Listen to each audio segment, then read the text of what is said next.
Good morning. It is 9:06 on Super Talk 99.7 WTN. Hey, how are you? My name's Chris Hand. Show's brought to you by our friends at Better Water LLC, water filtration systems, water softeners, betterwater.com. You can listen to us anywhere, iHeart, TuneIn, the FM dial. You can watch us. Super Talk TV, up and running, Facebook, Twitter, Twitch, YouTube, Rumble, all the things. Like and subscribe and share. Appreciate you doing so. Sam Rutherford's producing right now. Mason will be in momentarily. We also have John Thune's fan club in the newsroom. Harsh. What do you say? Harsh. I was just joshing. Mm-hmm. Well, you were just gushing, apparently, Joan. I say one thing. One thing. It was the emojis that got you in trouble. So we'll get the headlines at the bottom of the top of every hour from John Thune's fan club, and then we got a lot to get to today. We're really excited. It's a big show. There's plenty of things going on. The world is on fire. Fires are being put out, and we're going to talk about all of it. Today we have indirect talks between the United States and Iran. Those are going to be taking place in Geneva over Tehran's nuclear negotiations. The AP reports that this is the last chance for diplomacy, as America has gathered a fleet of aircraft and warships to the Middle East to pressure Tehran into a deal. U.S. Special Mideast Envoy Steve Witkoff is passing messages. They're passing notes, like how Joan would do it with Jonathan. They're passing notes. They're passing little love notes back and forth. Witkoff and Iranian Foreign Minister Abbas Araghchi. Araghchi. I'm sure that I nailed it.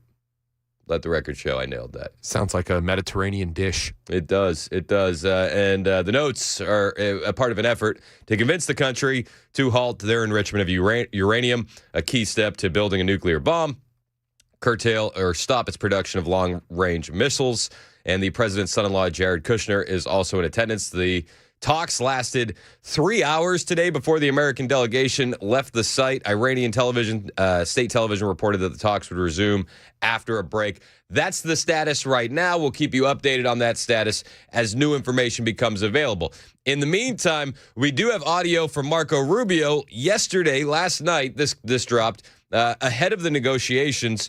Marco Rubio discussing what he's looking for when it comes to these negotiations. I think tomorrow Steve and Jared will be there. I think they're on their way there now, actually. And the president was very clear last night that he always prefers diplomacy. But I want you to know that Iran poses a very grave threat to the United States and has for a very long time. They are in possession, first and foremost, after their nuclear program was obliterated, they were told not to try to restart it, and here they are. You can see them always trying to rebuild elements of it. They're not enriching right now, but they're trying to get to the point where they ultimately can. The other thing I would point you to, however, is that Iran possesses a very large number of ballistic missiles, particularly short-range ballistic missiles that threaten the United States and our bases in the region and our partners in the region. And all of our bases in the UAE, in Qatar, in Bahrain. And they also possess naval assets that threaten shipping and try to threaten the U.S. Navy. So I want everybody to understand that, and beyond just a nuclear program, they possess these conventional weapons that are solely designed to attack America and attack Americans if they so choose to do so. So that's Marco Rubio ahead of the negotiations. He's saying, they're trying to enrich uranium again. They're not really doing it. A lot of the stuff that he said was if and whens. The main point that stood out to me, which I was like, okay, fair enough, when it comes to the threat Iran poses to America. To be fair with you, I don't think that it's that high of a threat. But when he mentioned our bases in the area and the fact that they could reach those and our soldiers, I went, fair point. Fair point. We do need to defend those bases. We do need to defend those soldiers. Touche. I don't think that there's any honest chance of Iran striking American soil anytime now or in the near to far future. I don't think that that's going to be a possibility.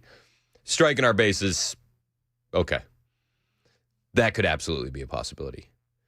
We'll keep you updated on how these negotiations go. I know the world is sitting on the edge of their seat as this comes down the line, as these negotiations proceed. Marco Rubio continued yesterday when it came to Iran and the missiles. He did confirm that they are actively trying to achieve ballistic missiles that can reach the continental U.S. They're not there yet, but they're trying. says Marco Rubio. Oh, yeah, yes. I mean, well, I won't speculate as to how far away they are, but they are certainly trying to achieve, and this is not new, they're trying to achieve intercontinental ballistic missiles. For example, you've seen them try to launch satellites into space. You've seen them increasing the range of the missiles they have now. And clearly they are headed in a pathway to one day being able to develop weapons that could reach the continental U.S. They already possess weapons that could reach much of Europe already now as we speak. They one day want to develop weapons that can reach the U.S. They already have weapons that can reach much of Europe. So is this more of a Europe problem than it is an America problem? I mean, it sounds like currently it is. Again, I go back to the last statement. It's fair. Yes, our bases, our soldiers are within the line of fire. But I'm just praying that negotiations go the right way. I don't think anybody wants an endless quagmire in the Middle East. Nobody is looking for that, especially, and I know it might seem cold, but it's like we do have elections coming up. We do have a country at stake, and a quagmire is not going to win us over the independents or the moderates by any stretch of anyone's imagination. The man campaigned on no new wars, and I don't know. This just feels so neocon-y. I think Rubio's been doing a great job. But this just doesn't feel like what we voted for. The President of the United States has an uncanny ability to thread the needle. In the meantime, give him the grace and space that he has earned and deserves. And that's what I'm going to do. Hope for the best and pray that we don't see the worst. And I think that's all we can do at the moment.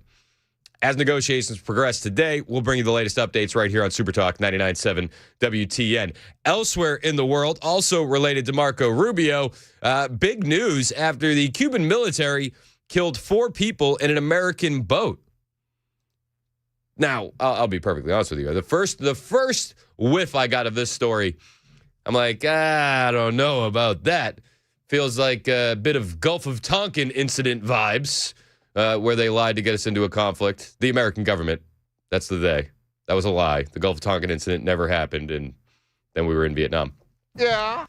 Then I was like, and this is my initial reaction when I read the headlines. I'm like, it feels a little Gulf of Tonkin-y. And then I'm like, it feels a little Operation Northwoodsy. You know, when the United States said, maybe we kill American citizens and blame it on Cuba. And then we can justify an invasion. That was declassified files. It was actually presented to JFK. He turned it down. So that's my initial reaction when I see the headlines. Now, I will be fair. The more you dive into the story, the more you're like, okay, this seems legit and on the up and up. It was the Cuban Coast Guard. They opened fire on a U.S. registered speedboat. 4 people killed. Breitbart has the breakdown. The Cuban Interior Ministry announced on Wednesday that the Cuban Coast Guard vessel fired on a U.S. registered speedboat, killing 4 men aboard, wounding 6 other passengers. According to the Cuban Interior Ministry statement, the speedboat passengers began shooting at the Cuban Coast Guard vessel when it approached them, wounding its commander. The fatalities occurred when the Cuban ship returned fire. The Interior Ministry provided the Florida registration number of the speedboat and said it was detected about 1 nautical mile northeast of the El Pino Channel, near the island of Cayo Falcones. I mean, I know I crushed both those pronunciations. Just let the record show. That's exactly how you pronounce it. As a consequence of the confrontation, as of the time of this report, 4 aggressors on the foreign vessel were killed, 6 injured, the ministry said, claiming that the injured persons were evacuated to receive medical care. In the face of current challenges, Cuba reaffirms its determination to protect its territorial waters, based on the principle that the national defense is a fundamental pillar of the Cuban state in safeguarding its sovereignty and ensuring stability in the region, the ministry added, alluding to current tensions between the United States and Cuba. Marco Rubio was asked about this.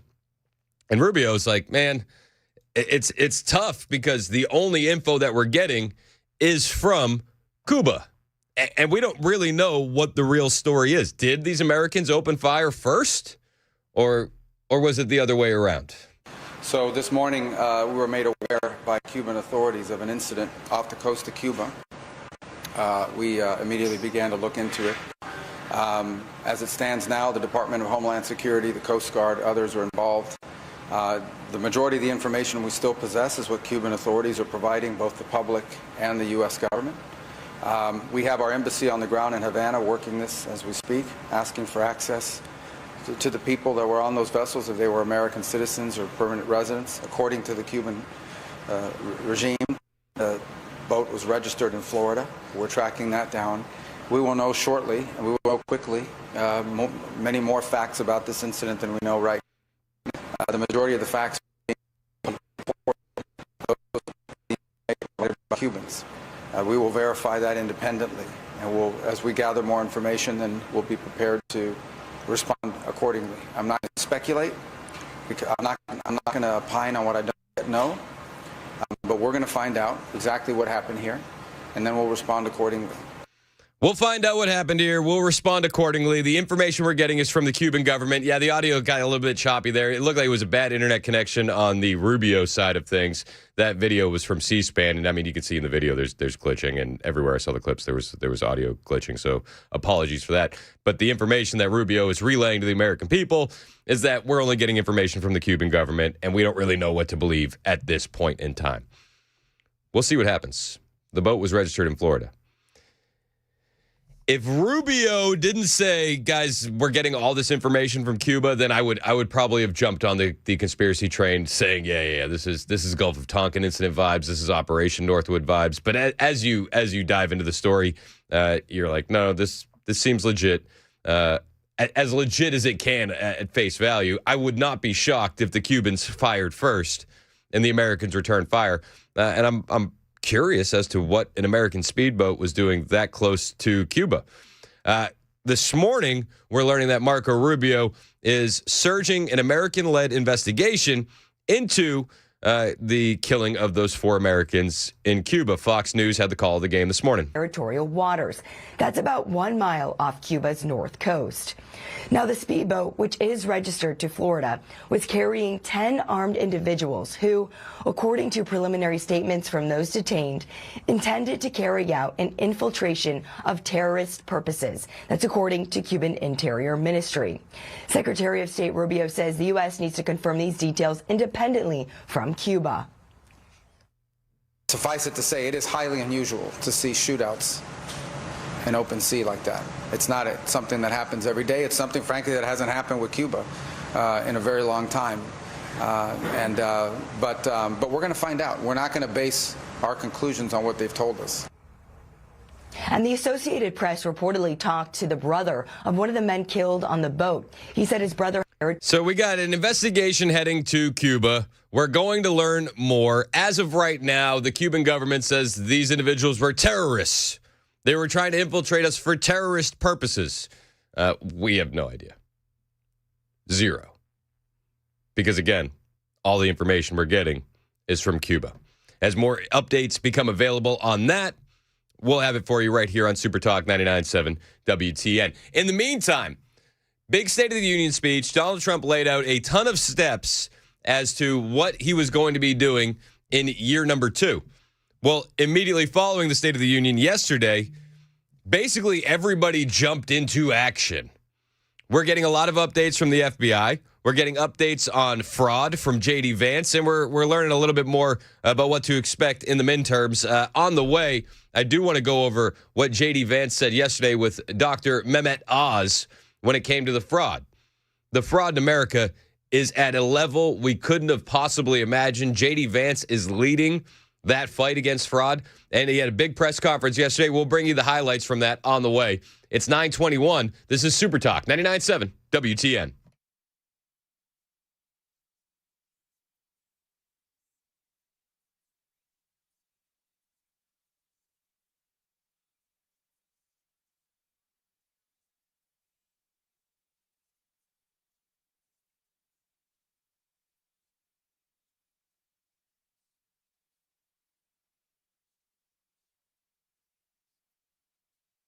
Hey, what's up? It's Chris Hand here for my friends at Better Water LLC. If you got weird smells coming off your water, if you're washing your clothes and you're seeing stains because of water, or you just can't drink the stuff at your house or your office because it tastes plain bad, these are the people that you need to call.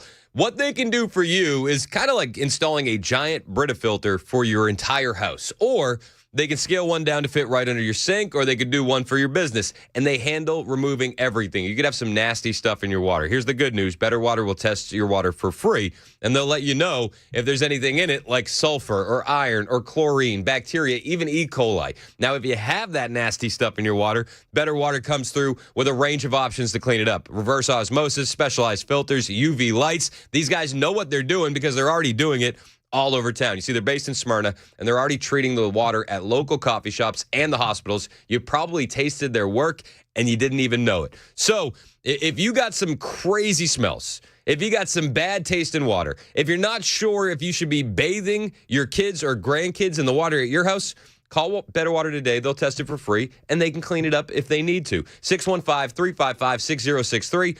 615-355-6063, or you can check them out online, betterwater.com.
Coming up here, Maryland man Kilmar Abrego Garcia is back in a Nashville courtroom at this hour. We'll bring you the latest coming up at 9:30 on Super Talk 99.7 WTN. That's Joan Jones in the newsroom. My name is Chris Hand. It's 9:26 on Super Talk 99.7 WTN. Show's brought to you by Better Water LLC.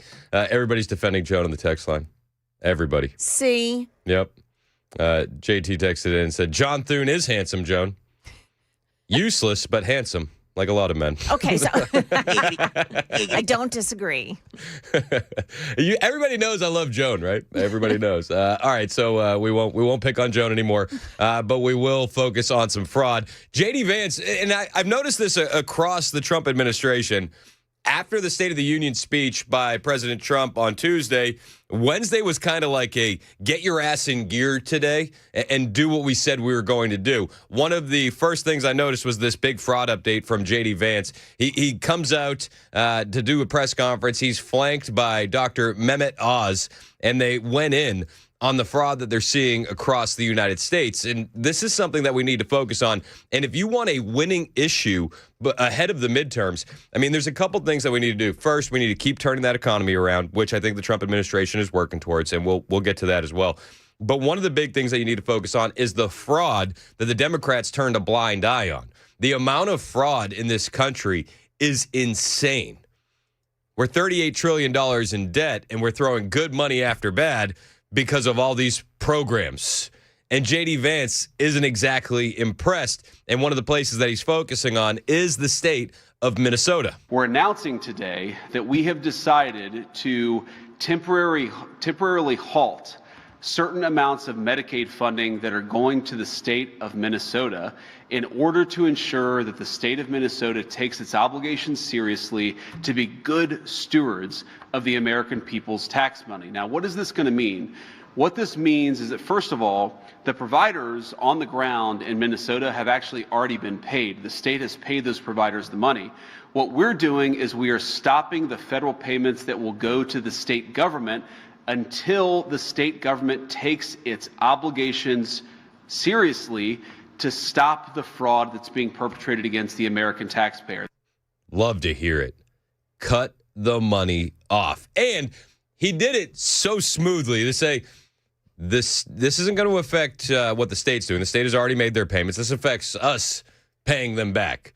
So there's no opportunity for the state of Minnesota to say, we can't do that because the federal government cut our funding. No. That's already been paid for by the state. We're not rolling through with those reimbursements until the fraud gets handled. They're temporarily halting certain amounts of Medicaid funding to the state of Minnesota because of what we've seen in Minnesota. What's been exposed by Nick Shirley, the alt-right YouTuber that was, they were trying to discredit him as best they could. He exposed a lot, and now the American people are paying attention. This is a winning issue heading towards the midterms. And then J.D. Vance went in on one of the big examples, which was the autism fraud in Minnesota. We're going to bring you that highlight when we get back. Plus, Dr. Oz steps in, and he is not impressed at all. We'll bring you comments from Dr. Oz as well. We'll talk a little bit more about the midterms. It's 9:30. This is Super Talk 99.7 WTN.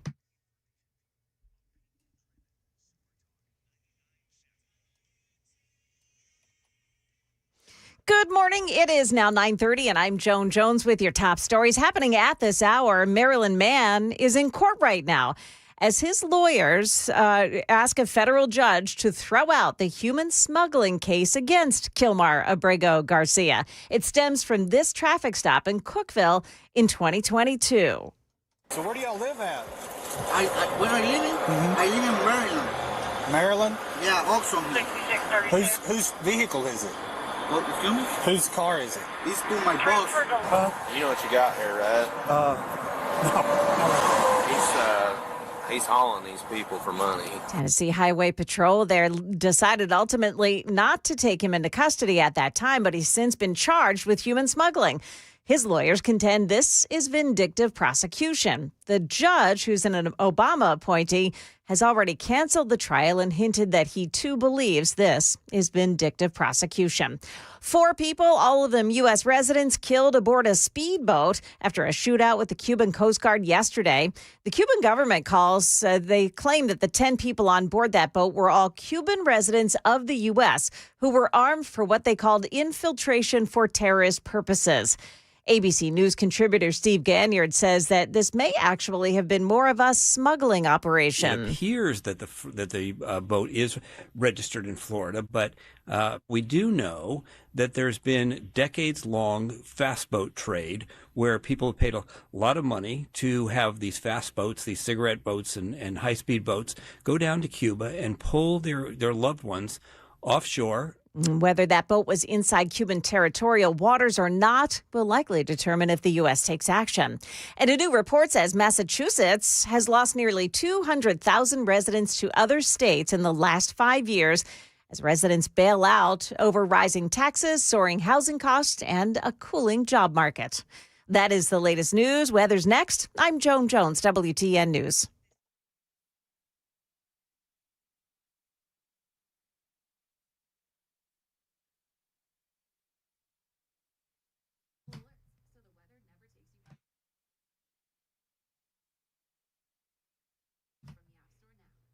Hey, what's up? It's Chris Hand here from my friend Shane Ring over at Cover Nash. You can get health insurance today. You don't have to wait for open enrollment. That's a myth that the big insurance companies, the big guys, want you to believe, but you don't have to believe that. With Cover Nash, you can get covered right now, today. No waiting, no gimmicks. Maybe you missed open enrollment, no problem. Maybe you lost your job coverage, you're in the right place. And if you're sick of overpriced junk insurance, well, we're going to find a plan that is right for you and your budget. You see, Cover Nash partners with over 75 top-rated insurance companies, and we're talking brand new nationwide PPO options with deductibles as low as $250, flat $50 doctor visits, ACA-compliant plans with free preventative care, plans for individuals, families, self-employed, small businesses, you name it. Shane has a plan for you. Stop overpaying, stop waiting, and please stop thinking you're stuck because you're not. Go to covernash.com or pick up the phone and call Shane Ring today. 615-465-0023. That's 615-465-0023. Get some health insurance on your terms, not the government's. Covernash.com.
936, Super Talk 99.7 WTN. My name is Chris Hand. Hey, how are you? You can find me on all the social media platforms that matter, basically everything but Facebook, at ChrisHandOnAir. Hit the follow button. I will follow back. And if you do Blue Sky, we can troll some libs together. It's fun. We can go on a trolling adventure. We're also on Super Talk TV, Facebook, Twitter, Twitch, YouTube, Rumble. Hit like, hit subscribe, share the show with your friends. We're talking about J.D. Vance. He gave a press conference yesterday talking about fraud. It really does seem like all of the Trump administration got their marching orders at the State of the Union.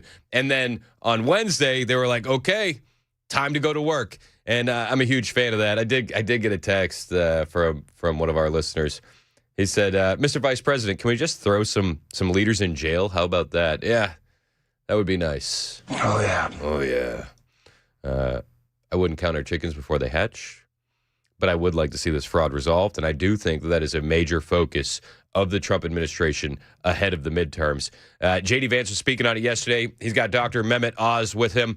We're going to bring you some comments from Dr. Oz, but first, J.D. Vance was highlighting Minnesota, especially the autism schemes in Minnesota. One of the examples of fraud that we've seen in Minnesota that we verified that is just awful is that a program that existed to ensure that autistic children had access to some after-school services has made a number of people rich, not by providing services to needy children, but by allowing fraudsters to take money that ought by right go to American citizens and to American families and to set up sham businesses, set up sham clients, set up people who are not even autistic but claim to be autistic in order that they benefit from the money that's out there. Now, what does that mean?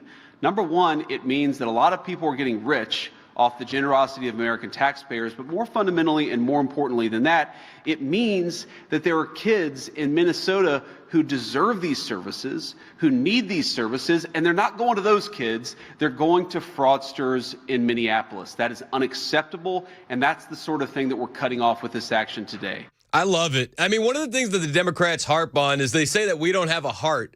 Yet all of the policies that they say we're heartless for doing, like mass deportations, they ignore the other side of the coin. Like with mass deportations, they'll say, oh my gosh, how could you do this? How could you rip families apart? And it's like, hey, Rachel Marin's kids don't have a mom anymore. How about that?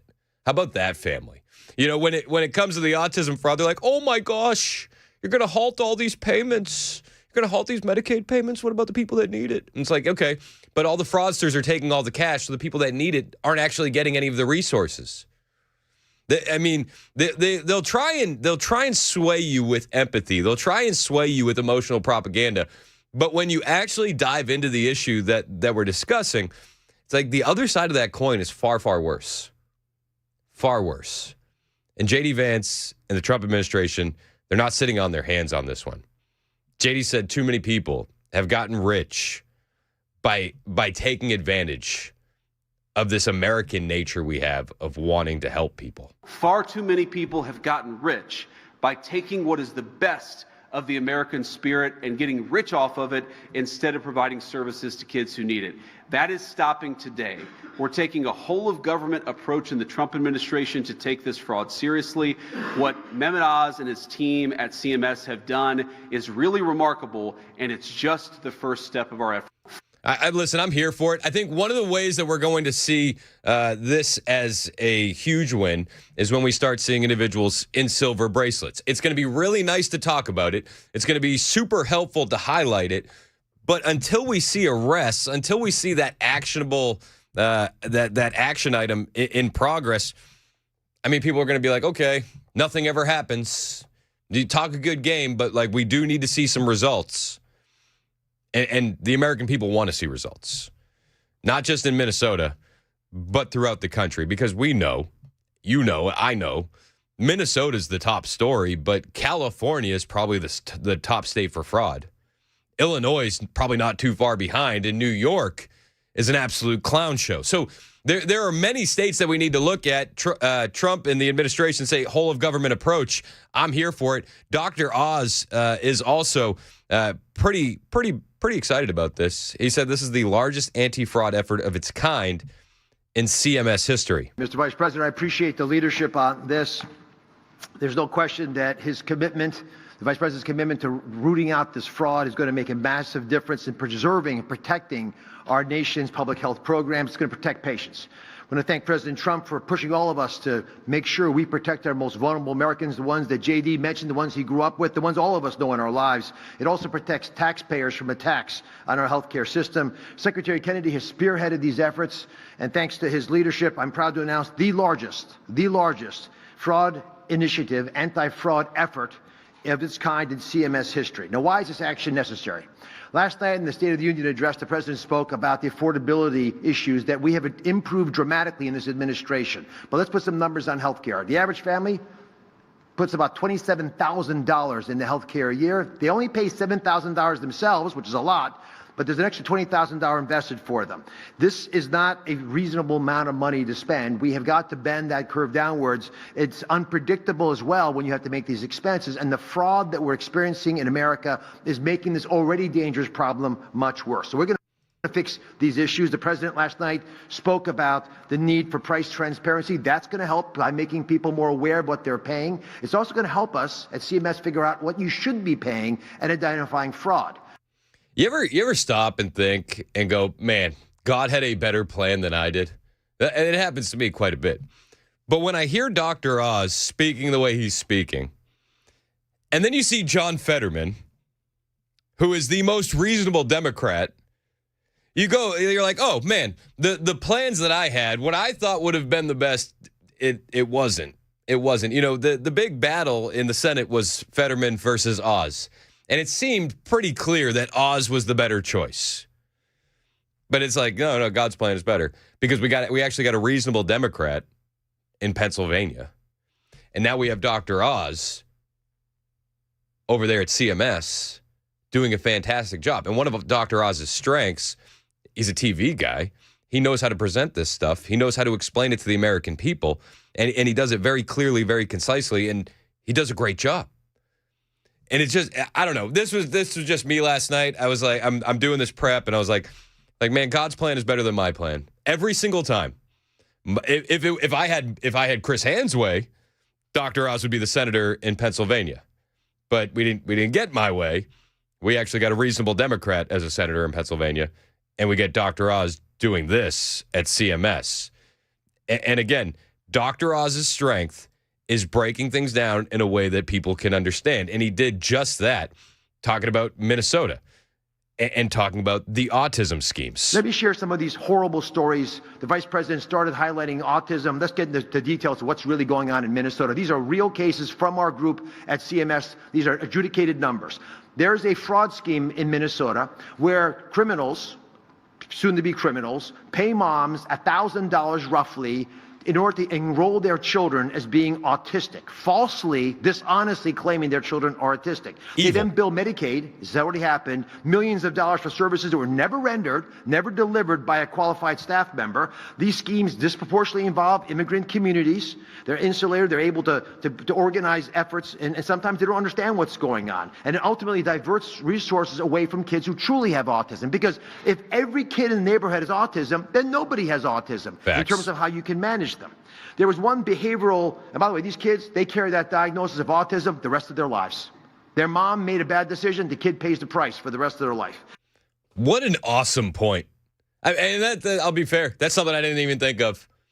The mom takes that payment, she takes the bribe, she says her kid has autism, and guess what?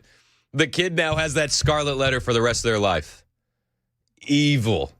These people are evil. Again, Dr. Oz's strength, breaking it down. If every kid in the neighborhood has autism, no kid in the neighborhood has autism. Do you get what he's saying? We can't have money for everyone. So then we have money for no one. Dr. Oz, powerful statement. And those moms, could you imagine? Like, just how evil is that? How freaking evil is that? They don't care, though. They're not thinking about long-term consequences. They're thinking in the here and the now, in these insulated communities, and they're taking full advantage of you, the American taxpayer. There's one behavioral health organization, Mr. Vice President, in Minnesota. They received $11.5 million in Medicaid payments, but the top biller submitted 450 days where they claimed they were working more than 24 hours a day. I mean, even in the White House, that's tough. It's hard to work more than 24 hours a day. How it didn't get picked up is shocking to us at CMS. There are other red flags in Minnesota, including hundreds of beneficiaries receiving treatment linked to one location, which was impossible physically to be true. We had 8 beneficiaries in one of these substance use disorder centers, 8 who were already dead, but the center was still billing us. How on earth does this happen? You're working more than 24 hours a day. You're billing for the amount of people that just would be physically impossible to be coming to your location. You're billing for dead people.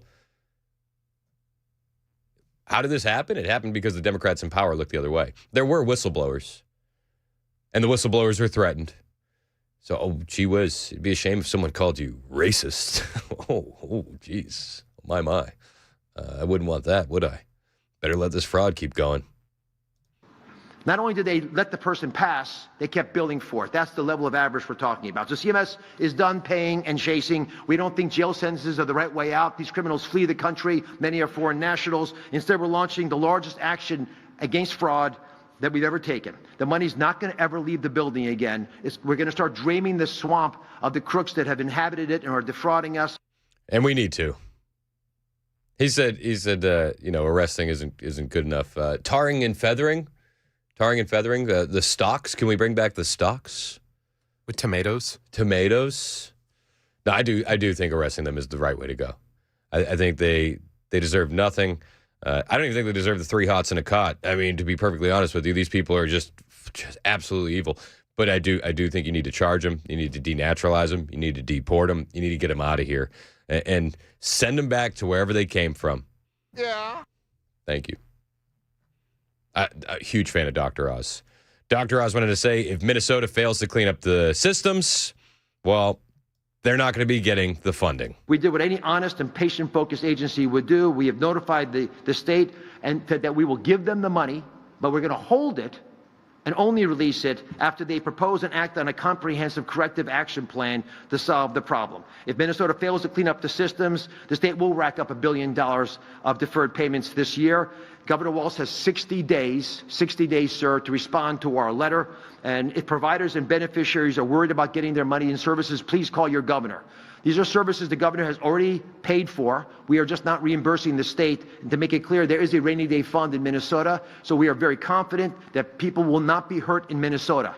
This is not a problem with the people of Minnesota. It's a problem with the leadership of Minnesota and other states who do not take Medicaid preservation seriously.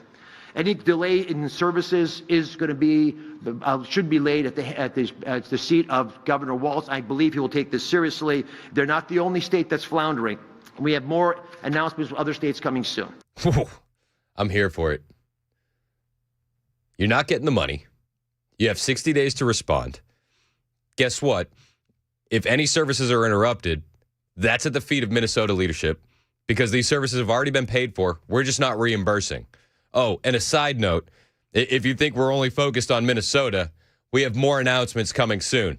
Looking at you, California, Illinois, New York. I mean, let's be real here. This needed to be done a long time ago.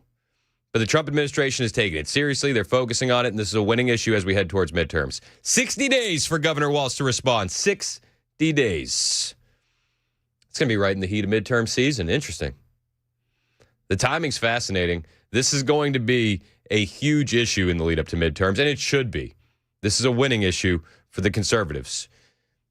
What I want to see is arrests before we get to November. Don't just point out the problem. Show me what you're doing to bring results and resolution. It's 9:50. This is Super Talk 99.7 WTN.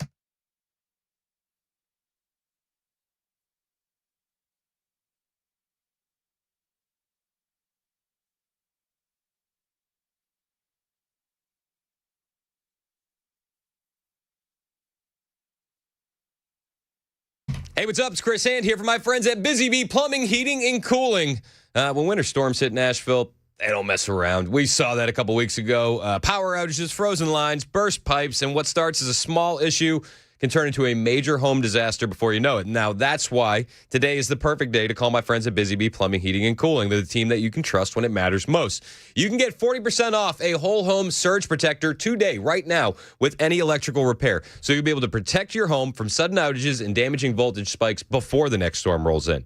And if freezing temps have done a number on your pipes, well, talk to Busy Bee today. They're offering $500 off select whole home water repipes. You can fix it right the first time today before a small leak becomes an expensive flood. If you're dealing with that stubborn clog, the 93 or free special is still going on. Either they unclog your main line, or you don't pay for it. It's that simple. This winter, stay safe, stay warm, and stay ahead of the damage. You visit busybhvac.com or pick up the phone and give them a call, 615-775-7833, 615-775-7833. Busy Bee Plumbing, Heating, and Cooling, busybhvac.com.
Up ahead, a surprise retirement announcement for a leading state legislator. And members of the House Oversight Committee are right now grilling Hillary Clinton. Those stories coming up at 10 on Super Talk 99.7 WTN. That's Joan Jones in the newsroom. Probably got distracted by a picture of John Thune right there.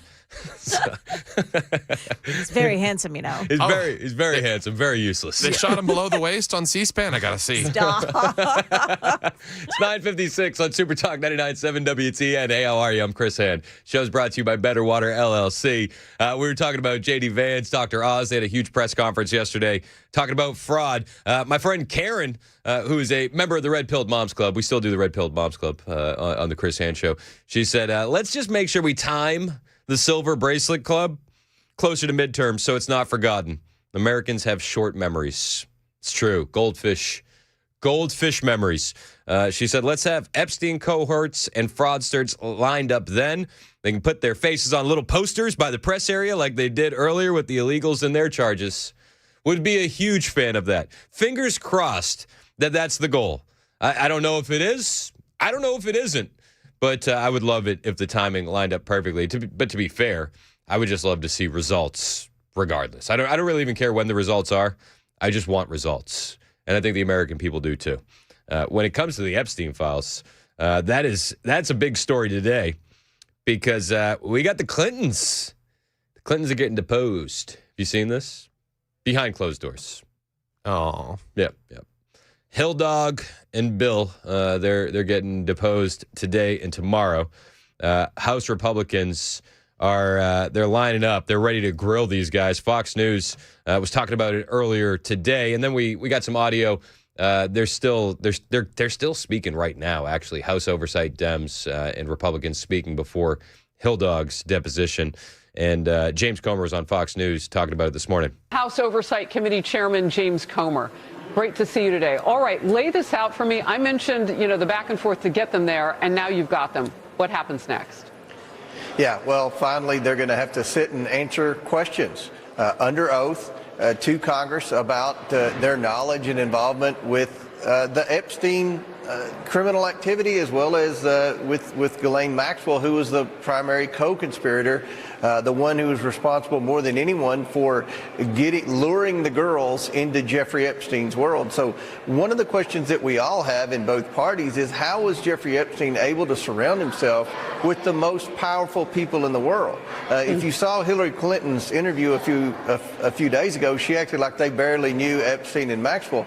Well, that's funny because Epstein was in the White House 16 times while Bill Clinton was president, and then Bill Clinton flew on his plane 27 times post-presidency, as well as Ghislaine Maxwell had a front row seat at Chelsea Clinton's wedding. So, no one's accusing the Clintons of wrongdoing, but we have a lot of questions because there's a suspicion that Epstein was either an asset for the U.S. government, or he was a spy, or even a double or triple agent. We're concerned from a national security standpoint. Was Epstein trading secrets with other governments? Was he trading secrets to be able to lure the most powerful and richest men in the world to his properties around the world? Just a lot of questions, and hopefully the Clintons will answer our questions and we can take this information and move forward with the investigation. Does anybody actually believe the Clintons are going to answer any questions? Like, anybody? I envision the Clintons going full Chappelle, pleading the fifth. They like all the amendments, but their favorite is the fifth. I think that's going to be what happens. But to James Comer's point, everybody has strangers in the front row of their wedding, right? Like, you've been married. How many strangers did you have in your front row? Zero? I had several people. I had no idea who they were. I said, who are these people? My wife said, that's your nephew. I said, I don't know him. Get him out of here. That's what I said. So I don't trust that kid. They said, Chris, he's 6. I said, and take his coats. He keeps side-eyeing me. That stranger over there. Yeah. No, I don't expect anything to come out of the deposition of the Clintons other than them pleading the fifth. We'll keep you posted. We're going to bring you some audio from this press conference with the House Oversight Committee before the Clinton deposition here momentarily. It's 10 o'clock. This is Super Talk 99.7 WTN.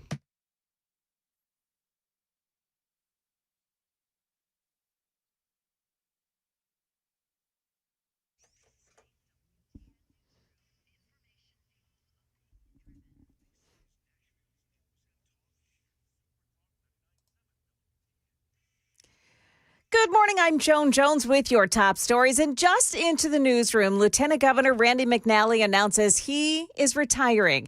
He won't seek another term in the Senate. WBIR TV is reporting he'll continue serving in his role until January. McNally began elected office in 1978. In the House of Representatives, served 4 terms there before moving to the Senate. McNally is 82 years old. Happening right now, members of the House Oversight Committee grilling Hillary Clinton over the Jeffrey Epstein files. Committee Chair James Comer answering reporters' questions just moments ago. This was a motion, a bipartisan motion supported by the Democrats to bring the Clintons in. So I don't think it's any type of being unfair in any way to the Clintons. They've never answered questions, unlike President Trump, who gets questioned every day by just about every one of you about his knowledge or involvement with Epstein. To my knowledge, the Clintons haven't answered very many questions about it. We'll do one more question. Now, this is a closed-door interview. It'll be videotaped. Former President Bill Clinton's turn before that committee comes tomorrow. Talks are resuming in Geneva today between the U.S. and Iran over Iran's nuclear program and what steps Iran would take to ensure that it won't develop a nuclear weapon. Here's ABC's Ian Pannell. The previous 2 rounds only lasted a matter of hours, and then the 2 sides went away for consultations. I mean, these talks are actually taking place sooner than we had originally anticipated, so I think that's a positive. The fact that they've still got something to talk about should also be seen as a positive indication. Now, questions about whether Iran will be willing to hand over the stockpile of highly enriched uranium that appears not to have been destroyed by Operation Midnight Hammer in June seem to be at the top of these negotiations. The Music City Loop got the final lease and permit approval needed from Governor Bill Lee yesterday, and now construction gets underway. According to Senate Majority Leader Jack Johnson, he was on the Matt Murphy show yesterday. Very excited that's underway, and coincidentally, is well timed. Yesterday in our Senate Commerce Committee, I advanced some legislation to create the authority that will govern not just the Boring Company, but any other company that would like to possibly explore the idea of a subterranean type of transportation system. Right now, I think the Boring Company is the only viable one that is there, but at some future date, there could be others. You know, the company is holding a hiring event tomorrow from 11 a.m. to 3 p.m. They're looking for engineers, electricians, welders, and mechanics here in Nashville. You can check out the Boring Company website for more details. That is the latest news. We've got your weather next. I'm Joan Jones, WTN News.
It's 10:06 on Super Talk 99.7 WTN. Hey, how are you? My name is Chris Hand. The show is brought to you by Better Water LLC. Water filtration systems, water softeners, betterwater.com. It's producer roulette on the Chris Hand Show today. We had Sam Rutherford the first hour, and now we have Headless Bell in the studio. Mason is here. You gonna tell him what happened? Mason is here. I just want everybody to understand that Mason is here. But it is I feel bad. This is one of the funniest things that could have ever possibly happened. You can do both at the same time. You can laugh and feel bad at the same time. So poor Mason is outside. So our parking lots are gated here at the radio station because we don't necessarily trust all you lunatics.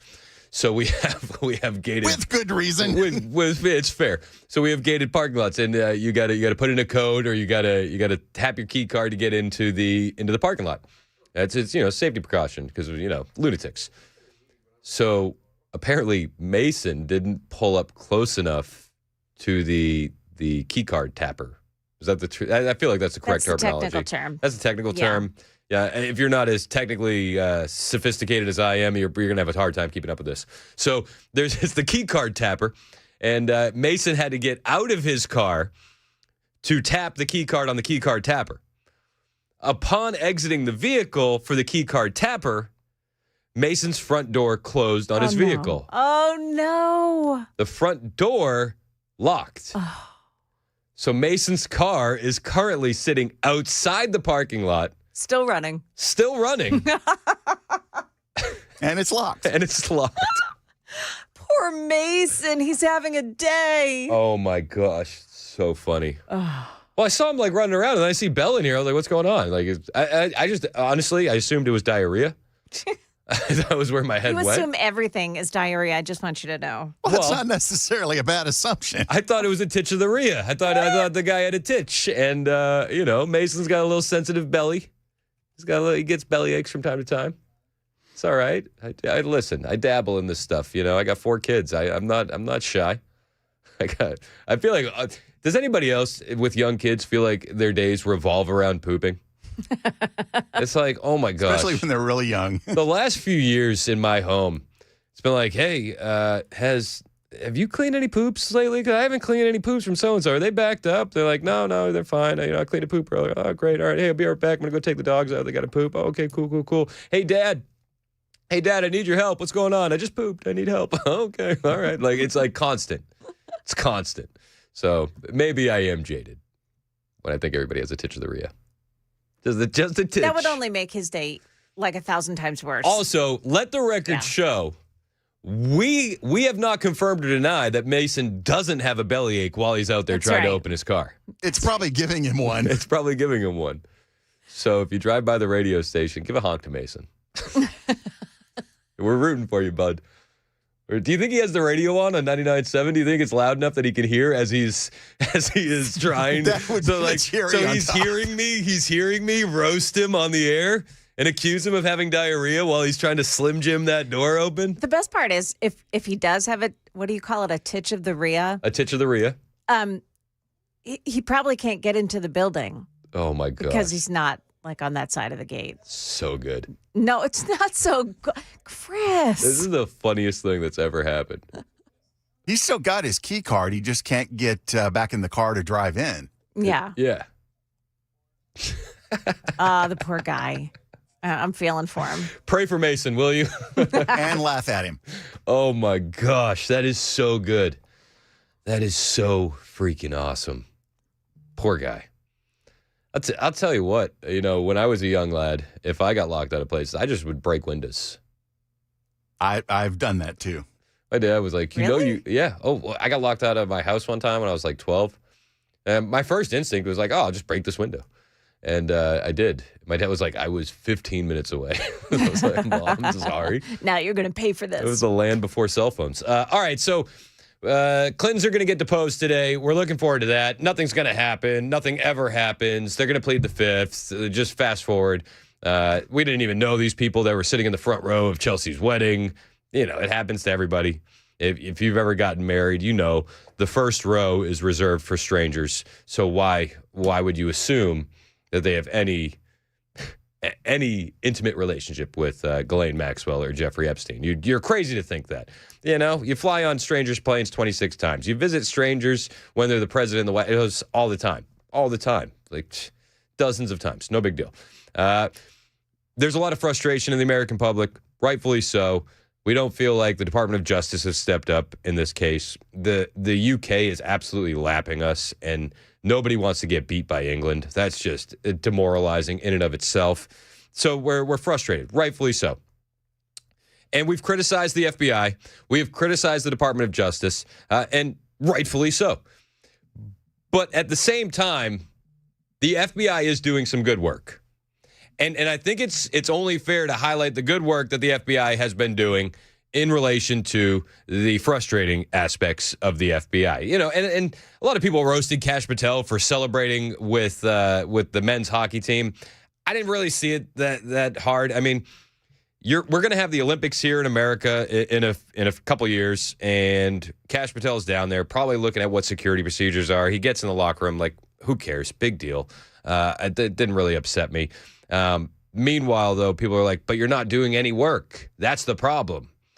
Well, they are doing work, actually. And we got word last night that FBI Director Kash Patel has fired 10 deep state agents involved in seizing the phone records of Kash Patel and Susie Wiles. This was pre-2024 election. The FBI was spying on the Trump campaign. Where have we heard this before? Where has this...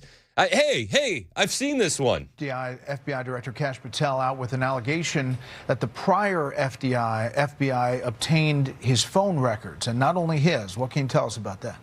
Brett, this has been breaking in the last hour or so. We are told that, according to Kash Patel, the FBI director, the prior bureau leadership obtained his phone records and phone records to current White House Chief of Staff Susie Wiles back in 2022 and 2023. This eventually led into the Jack Smith special counsel investigation into then former President Donald Trump. We're told that some of these records are just toll records, which don't have specific information other than times and dates. They don't have the actual content of calls, but two sources in the FBI say that Susie Wiles' attorney agreed to be recorded by FBI agents in 2023. She did not agree. We've reached out to her for comment. FBI Director Patel, in a statement to Fox News, calls this outrageous and deeply disturbing. And I will add, Brett, that we are told at least 10 Bureau employees have been fired just today over this incident, with more potentially to come. Good. Don't let the door hit you on the way out. So they spied on the Trump campaign on the way in 2015, and then they spied on the Trump campaign on the way in 2024. Is that kind of what I'm picking up? It seems to be. If I'm picking up what they're putting down, Trump just gets spied on all the time. The FBI should absolutely be dismantled. It's actually a shock that they haven't cleaned house yet. I mean, while we're happy that this happened, it actually does raise a bit more criticisms of Kash Patel to a certain degree. What have you been doing? What have you done lately?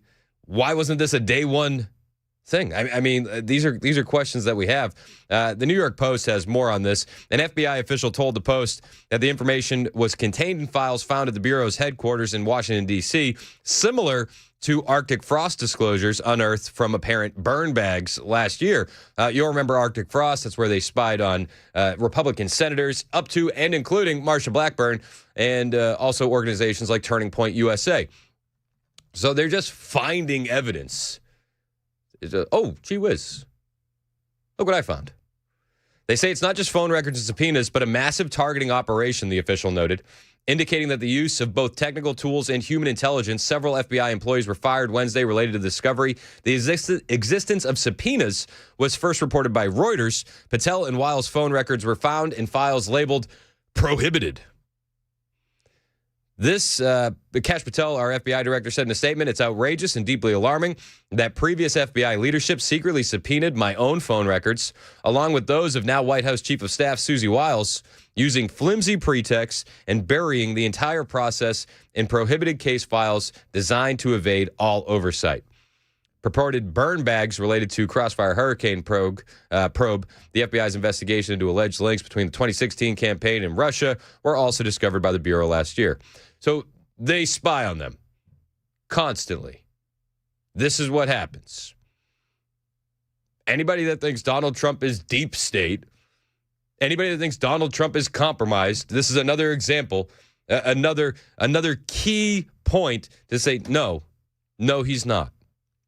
They spied on him again. Also breaking overnight, the FBI, more good work.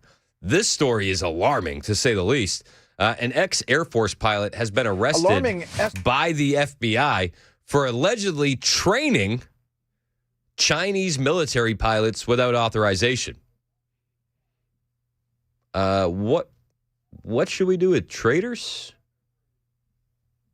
Gerald Eddie Brown Jr. allegedly violated Arms Export Control Act after the 24-year Air Force career training American pilots on advanced combat aircraft. Former U.S. Fox News has a story. Former U.S. Air Force pilot who once trained American service members on advanced combat aircraft, including the F-35, has been arrested and accused of illegally training Chinese military pilots, federal prosecutors said on Wednesday. The DOJ said Gerald Eddie Brown, whose call sign is Runner, was taken into custody in Jeffersonville, Indiana, and charged with providing and conspiring to provide defense services to Chinese military pilots without authorization. Prosecutors alleged that Brown violated the Arms Export Control Act, a federal law that regulates the export of U.S. defense articles, services, and military technology, and requires government approval before they can be shared with foreign governments or nationals. The United States Air Force trained Major Brown to be an elite fighter pilot and entrusted him with the defense of our nation. He now stands charged with training Chinese military pilots. Assistant Attorney General for National Security John A. Eisenberg said, when U.S. persons, whether military or civilian, provide training to a foreign military, that activity is illegal unless they have a license from the State Department. The DOJ alleges that since at least in or around August 2023, Brown willfully conspired with foreign nationals and other U.S. persons to provide combat aircraft training to pilots in the Chinese Air Force.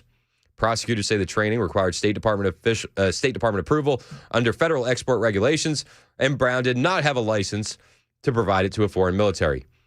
It's crazy. 24-year career, this guy in the U.S. Air Force, and he throws it down the drain. Insane. He left active duty in 1996 with the rank of major. So I think there could be some conversation on how much information was he even able to provide if he left in 1996, 30 years ago.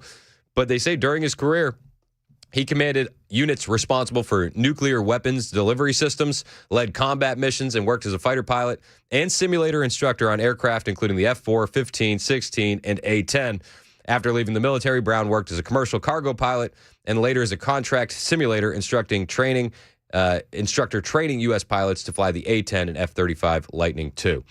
So the guy did have some knowledge. He has been arrested. According to the complaint, Brown began negotiating a contract in or around August of 2023 to train Chinese military pilots, working through a co-conspirator who dealt with Stephen Su Bin, a Chinese national previously convicted in the U.S. of conspiring to hack into the computer networks of major American defense contractors and steal sensitive military data. Prosecutors say Brown made clear in those discussions that he intended to train Chinese pilots in combat aircraft operations. In a resume, he listed his objective as instructor fighter pilot and later wrote, upon arriving in China, now I have the chance to fly and instruct fighter pilots again. He has been arrested. As more updates become available in this case, we'll have them for you first right here on Super Talk 99.7 WTN.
Up ahead, Maryland man Kilmar Abrego Garcia is having another day in court here in Nashville.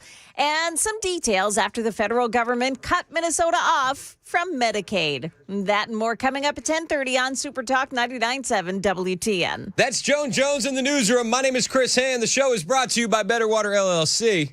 Hey, how are you? You can listen to us anywhere. iHeart, tune in, the FM dial. You can watch us, Super Talk TV, Facebook, Twitter, Twitch, YouTube, Rumble. Hit like, hit subscribe, share it.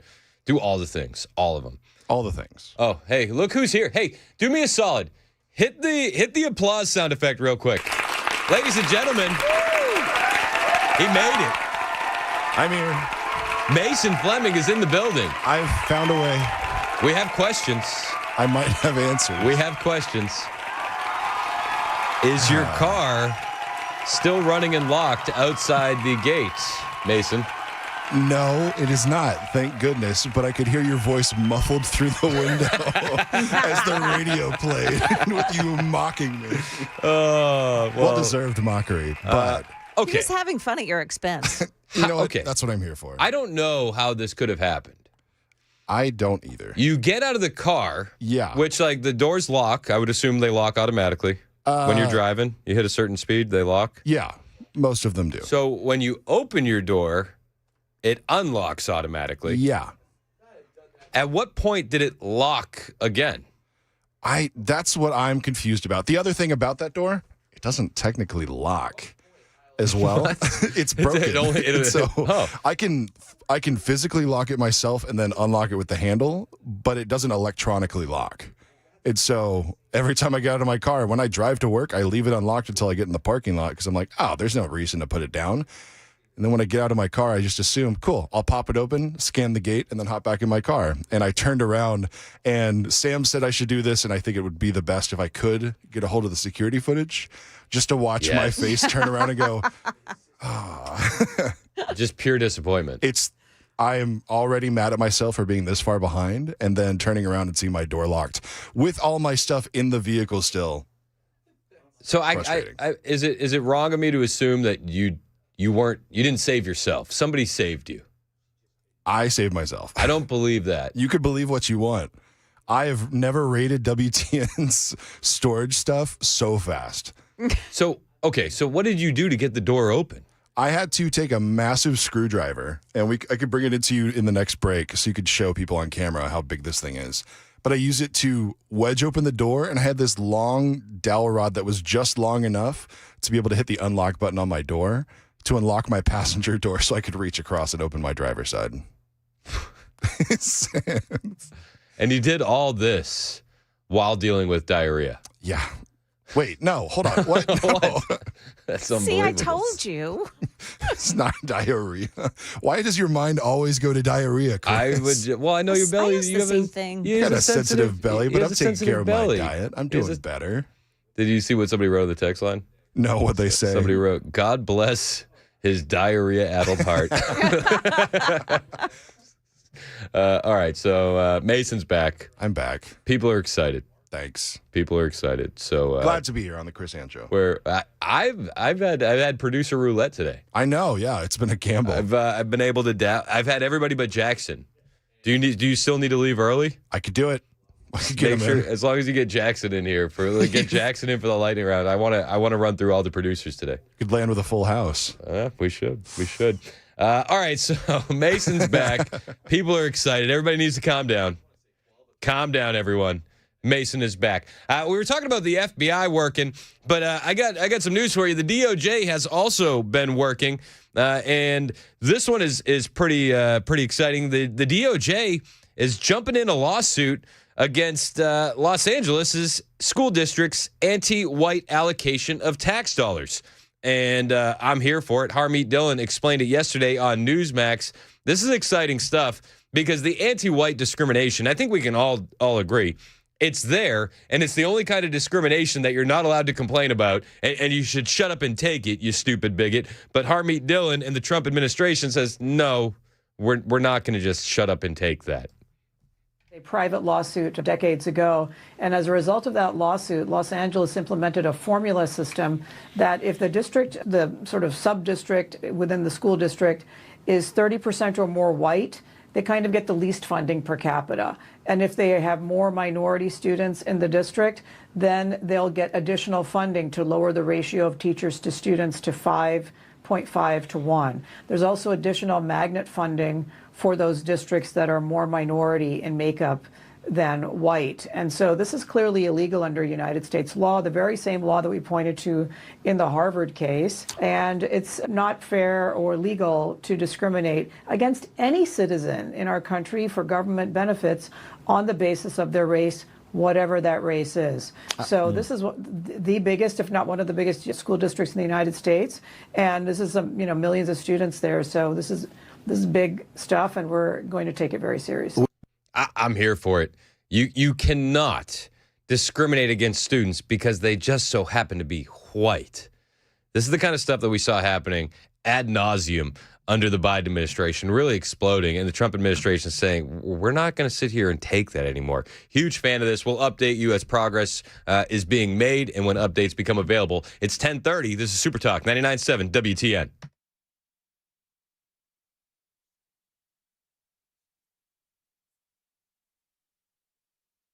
Good morning. It is now 10:30, and I'm Joan Jones with your top stories. And happening at this hour, Maryland man is in court right now as his lawyers ask a federal judge to throw out the human smuggling case against him. Now, this stems from this traffic stop with Kilmar Abrego Garcia in Cookeville in 2022. So where do y'all live at? Where are you living? I live in Maryland. Maryland? Yeah, Oxford. Whose vehicle is it? What, excuse me? Whose car is it? It's to my boss. You know what you got here, right? He's hauling these people for money. Yeah, that's Tennessee Highway Patrol there. They decided not to take him into custody at that time, but he has since been charged with human smuggling. His lawyer contends this is vindictive prosecution, and the judge, who is an Obama appointee, has already canceled the trial and hinted he's ready to side with Abrego Garcia's lawyers. As part of his new assignment as fraud czar, Vice President J.D. Vance announcing today a pause on federal Medicaid reimbursements to Minnesota. It comes amid an ongoing fraud probe involving daycare centers and allegations, too, that hundreds of autism treatment centers scammed the government with false diagnoses to the tune of billions of dollars. They knew this was going on and they allowed it to continue. And that is absolute malfeasance on many layers, from the governor through commissioners and deputy commissioners. And we have not seen any accountability where people are fired or held accountable for that yet. That's Kristen Robinson, who chairs the Minnesota House Fraud Committee. Governor Tim Walz will need to take action on corrective actions before the government releases the $259 million monthly payment.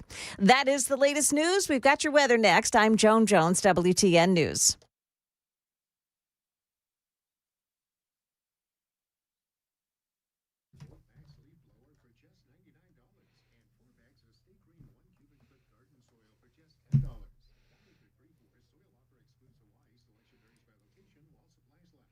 Hey, what's up? It's Chris Hand here for my friends at the Glock store. You know I love the Second Amendment. I love carrying my firearms. I own guns. I carry them. You should too. But if you're going to do that, training is a major part of it. And real training is not standing in a lane, punching holes in a paper target. You can do that over and over and over again. And I mean, you'll be ready if you're attacked by a paper target, but you're not going to be ready to clear a house in the dark in the middle of the night should a break-in occur. This is where the Glock store comes in. The Shoot 270 indoor ranges are absolute next-level training. Real training rooms, not training lanes. You'll work with professional instructors. You're going to run drills on multiple targets. You'll practice drawing from concealment until it becomes second nature. You'll learn how to clear a house in the dark. They actually will shut off the lights and work with you clearing rooms. Law enforcement trains at the Glock store. You should be training at the Glock store. Owning a gun is a right, but knowing how to use it under pressure, that's the responsibility, and you can take that responsibility serious at the Glock store. Go to shoot270.com, book your appointment, and then you're ready to train. The Shoot 270 indoor range is only at the Glock store, minutes from the airport, worth the drive from anywhere, glockstore.com.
It's 10:36, Super Talk 99.7 WTN. Hey, how are you? My name is Chris Hand. The show is brought to you by Better Water LLC, water filtration systems, water softeners, betterwater.com. You can listen to the show anywhere. iHeart, TuneIn, the FM dial. You can watch us, Super Talk TV, YouTube and Rumble are the big ones for that, but also Facebook, Twitter, Twitch. Hit the subscribe button. We appreciate you doing so. And follow me on all the social media platforms, at ChrisHandOnAir. At ChrisHandOnAir. That's it. It's pretty much uniformed across every platform. Easy. So I was talking to Mason off the air. We're not talking about his car anymore. We moved on. So funny. Thank you. Please. Thank you for moving on. So it was my nephew's birthday yesterday. Yeah. Turning 12. Happy birthday, Ben. We love you, bud. But like 4 months ago, I was like, "Hey, what do you want for your birthday?" And he's like, "Uncle Chris, I only want one thing." I was like, what do you want?" He goes, "I want a grill." And not one to cook burgers on. Like he wants to look like Paul Wall. He's like, remember Louis Bands? Yeah. He was producing here for a while.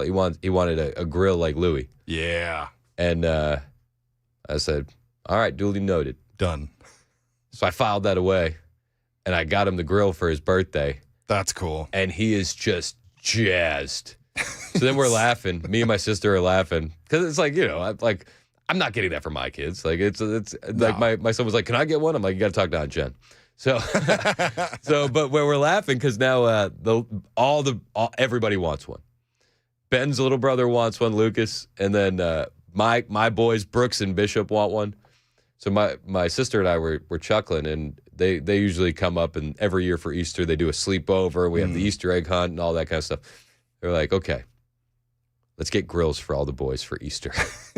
That way they're in their Sunday best. They're looking sharp, and they got diamonds in their teeth. Just glowing. Dude, it's going to be so fun. Glowing. It's going to be so fun. I'm a fun uncle. A funkle, if you will. Funkle Chris. I am. I'm pretty good. So hit like and subscribe so we can get the kids diamonds for their teeth, will you? Yeah, otherwise they're going to be made out of mushed bread. Yeah. It's going to turn your gums green, kid. He'll have ice on his teeth. Yeah. Just not what he wants. Midterms are on the way. Everybody's excited. Gavin Newsom's excited. He was talking about this. He did an interview with, what channel was he on? MS Now. I don't want to dead name it. Can't call it MSNBC. Gavin Newsom was on MS Now, and he said, midterms will mark the de facto end of President Trump's reign of terror. He's the president of the United States for the next 3 years. Good news, he's temporary. That's just 3 years. And the presidency, as we know it, will de facto end this November when we get the gavel back and Speaker Jeffries becomes the next speaker. Yuck. Yuck. The scary part is he could be right. Midterms are going to be here before we know it. There are some victories that we need to get on the board before we get there. Focusing on the fraud, which we highlighted earlier in the show with J.D. Vance, Mehmet Oz, that is going to be a huge factor in the midterms. Seeing the FBI do good work, weeding out these deep state agents that have been spying on the Trump campaign into 2024, that is good work. We need to highlight that, but we need to keep pushing. Midterms need to be won. It is going to be hard.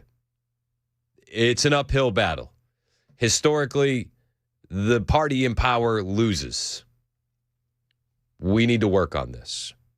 100%. One of the weapons of the left that they're going to use to bludgeon us with is going to be the economy. I think that is going to become less and less effective as time wears on. And Scott Bessent was asked about this yesterday, and he said, if they want to campaign for the midterms on the economy, bring it on. And I do love the energy here from Scott Bessent. I can tell you the president never stops working for the American people, and I think he made the point that he has brought down prices. He has brought down mortgage rates, the large tax cuts. I'm also the IRS commissioner. I can tell you that 47% of the returns we're getting, Kristen, have one of his 4 signature policies: no tax on tips, no tax on overtime, no tax on Social Security, deductibility of auto loans. So Americans are feeling that, and I think we will see we're going to have very large refunds. and Americans will change their withholding, and I think that they are going to see it. We saw a big jump way above expectations in consumer confidence today. And Chris, the important thing was it's in the forward expectations. So if the Democrats want to run on the economy in November, bring it on, because I think we're going to have a great economy this year. We had a great economy last year. Fourth quarter would have been great if it weren't for the Democratic shutdown. I love the energy. And something he said there should send a bit of shivers down the spine of the leftists who listen, because 47% of the tax returns coming in have a key Donald Trump policy attached to them. No tax on tips, no tax on overtime, no tax on Social Security, deductibility for auto loans. Just about half of them so far. I think that helps us.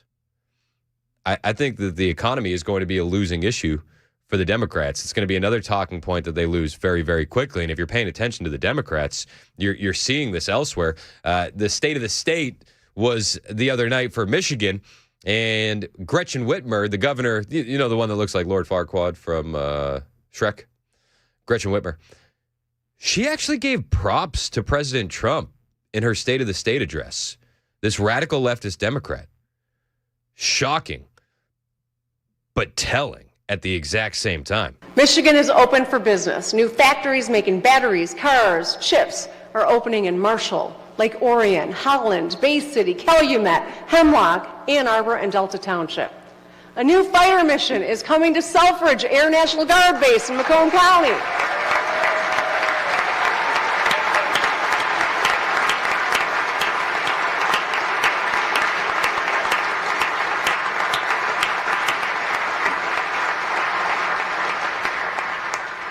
Probably not on the bingo card, but I want to thank President Trump for his work on this. Whoa, whoa, whoa, whoa, whoa. Democrats praising literally Hitler, the orange Nazi, the tyrant fascist king that nobody wants? Could it be that the economy is turning around the way the Trump administration says?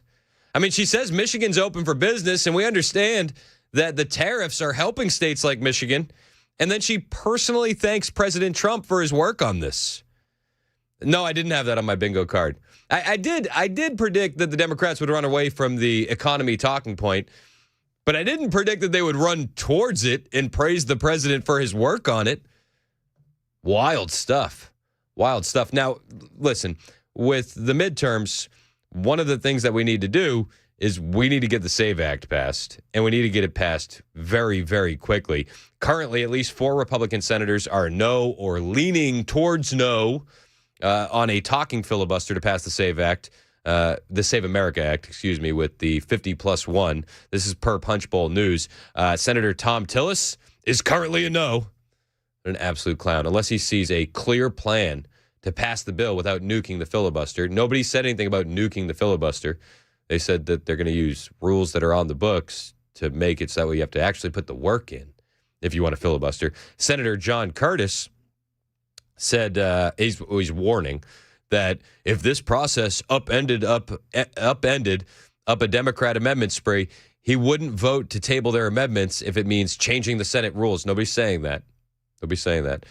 Other problematic senators, Mitch McConnell, Lisa Murkowski, the usual suspects. But our 53 GOP majority is currently at 49 votes. You need 50 the whole way through to get this done. John Thune has said discussions are ongoing and that the GOP must have a guaranteed unified front to win a talking filibuster. We need to get these senators on board. They say it's an 80-20 issue. You know, President Trump is doing a good job of picking the 80-20 issues. This is a 90-10 issue. Let's be perfectly honest. 85-15, 90-10, 95-5. 95.5. And the way the Democrats talk about it actually, I think, builds our argument for us because they're unhinged and they sound like lunatics. Enter Rep. Teresa Ledger Fernandez out of New Mexico. She's got some opposition, some reasons to oppose the Save America Act, and they're just as insane as you would think that they are. Betrayal, I think, is key because that's why we are also seeing that Trump and the Republicans don't want us to vote. They don't want women to vote. They don't want working families to vote because their agenda and their policies are so bad that they know that without the SAVE Act, which the only thing it's going to save is their electoral butts in November, they are going to lose. Because you guys plan to cheat? Because you guys often cheat? She said they don't want women to vote. They don't want working families to vote. Also, she does sound like she has a bit of a speech impediment. Is that just me? Just a little bit. I don't want to be rude. No. But she sounds like a female Elmer Fudd there a little bit. Just a little bit. She's representing New Mexico's 3rd district. Trail, I think, is key because that's why we are also seeing that Trump and the Republicans don't want us to vote. They don't want women to vote. They don't want working families to vote because their agenda and their policies are so bad. I would go back to what Scott Bessent said. 47% of the tax returns that they're seeing are using a key Donald Trump proposal, right? A key Donald Trump policy. No tax on tips, no tax on overtime, no tax on Social Security, deductible auto loans. So the policies that she says are so bad that you can't win an election on are actually being used to the benefit of just about half of the American people so far. That number could go up. We all know that many of us wait until the last minute to file our taxes. So 47% so far. Gavin Newsom, another wild Democrat, he's also against the Save America Act. He wasn't as articulate as our friend from New Mexico, but he was just as insane. Wake up, folks. What's the SAVE Act about? I was just down in the South. It's not just about IDs. It's about registration. Who can vote? Yeah, that's what we've actually been saying the whole time. That's actually, yes, that's the whole reason we want to pass the SAVE Act. He sounds like he's so it's like can you hit the X-Files music for me? Because I feel like that would flow with this one. Ready? You got it? Hit it. Wake up, folks. What's the SAVE Act about? I was just down in the South. It's not just about IDs. It's about registration. Who can vote? Yeah, he's a big conspiracy theorist. It did flow. It works a little too well. Who can vote? Who can do that? Who can do that? These bigots only want American citizens to vote. No, but if you look into the SAVE Act. If you look into it, do you know that they want you to prove where you're from? It's insane. Wow. Senator Mike Lee said there are some GOP holdout senators who are not sold on ramming the SAVE Act through with a talking filibuster. We named those senators: Tom Tillis, Lisa Murkowski, Mitch McConnell, and John Curtis. A bunch of clowns. They should all be primaried. Mitch McConnell shouldn't even be a senator anymore. If we're being perfectly honest, he did one good thing, and that was keeping Merrick Garland off the Supreme Court. He should have retired after that. He would have retired in glory. Instead, we get Glitch Mitch freezing all the time and working against the president's interests. Senator Mike Lee says, beware of anyone claiming the talking filibuster doesn't provide a viable strategy for passing the Save America Act. Look, I get it. The Senate rules are complicated. They're intimidating to some people. But it's all the more reason why you should be deeply suspicious of senators telling you, sorry, we can't get the Save America Act passed because the Senate rules won't allow it. That's like literally the exact reasoning Tom Tillis is giving. And then you ask the follow-up question, what about the talking filibuster? If they then say, sorry, it won't work, make them show their work. Make them establish why it is that it can't be done. It's awfully easy for somebody who can hide behind the complexity of the Senate rules to tell you that they don't want to do something by claiming that they can't do something. So make them show their work. The truth is this could work, and it needs to work. We got to get this done. Amen. And it needs to happen quickly. I mean, if we don't get this done within the next month or so, you know that they're just going to kick the can down the road until after midterms. And then they're going to say, gee whiz, aw shucks. We're not in power. We're not. And there's nothing that these weak, fake, rhino Republicans would love more than being able to say, it's the Democrats that are in control. That's why we can't do anything. We're in control now. We could do something today. John Thune, as handsome as Joan Jones may think he is, needs to get off his butt and get this done. It's 10:51. This is Super Talk 99.7 WTN.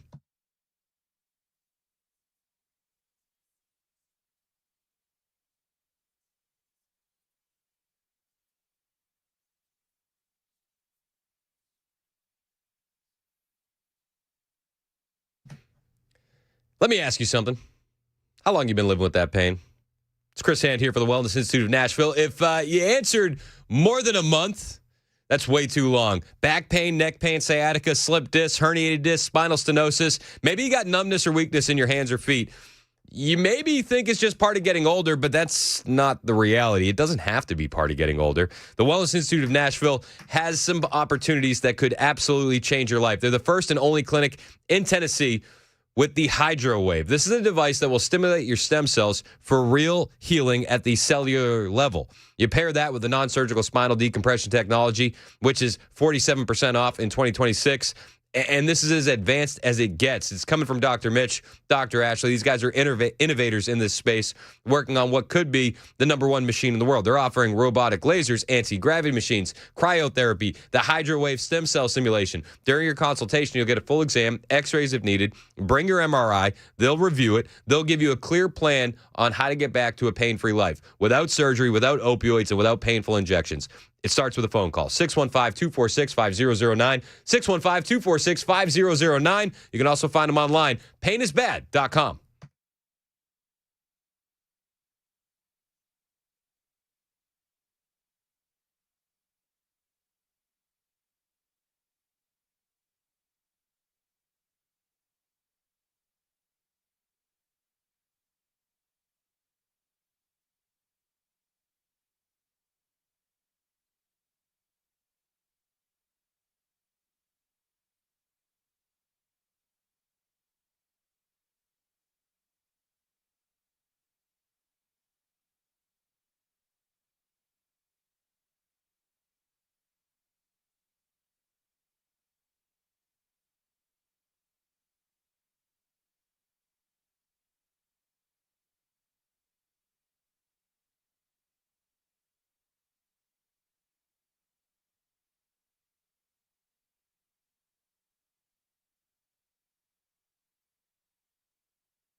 Drivers in Mount Juliet, we've got a crash blocking the left 2 lanes, 40 eastbound, just past exit 226, and in Hermitage, Old Hickory Boulevard, right before Juarez Drive. And a major pharmacy chain says it may have to close hundreds of stores here in Tennessee due to legislation advancing over at the State House. We'll tell you about it at 11 on Super Talk 99.7 WTN. That's Ken Weaver in the newsroom, 1057 Super Talk 99.7 WTN. I'm Chris Hand. Show's brought to you by Better Water LLC, water filtration systems, water softeners, betterwater.com. So 2242 texted in, and he said, "Hey there, hey." Chris sounds like the Gestapo. Oh no, I was going for diet Gestapo Light. That's what I was aiming for. I didn't want to go. You're never supposed to go full Gestapo. No, never. But he says I went full Gestapo. He said, Chris sounds like the Gestapo. Where's your papers? You must have your papers to vote. Who the hell brings a GD birth certificate to vote? I've been quoting since 1982. I think he meant to write voting. I've been voting since 1982. I never had to bring a birth certificate in my life. And then he texted, Zig Hail, Zig Hail. Don't take that one out of context. Okay. You do understand the influx of illegal aliens that we've had since 1982, right? Millions upon millions, millions upon millions. You can say that I'm sounding like the Gestapo because of this, but you understand that this is very popular with Democrats too, right? Like 70+% of them are down with it.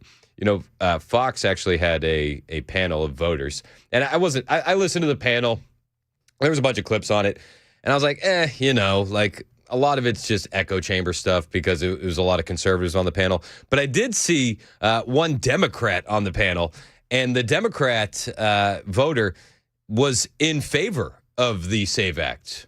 Oh, weird. Is this Democrat voter also a member of the Gestapo? I would ask to our texting friend who is shouting, Zig Hail, Zig Hail.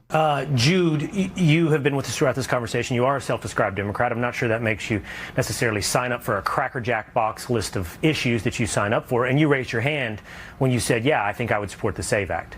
Yes, based on exactly how you described the SAVE Act. I haven't read it cover to cover, but based on the rules, the guidelines around exactly what you said, have a valid ID, have proof of citizenship, I would support the SAVE Act.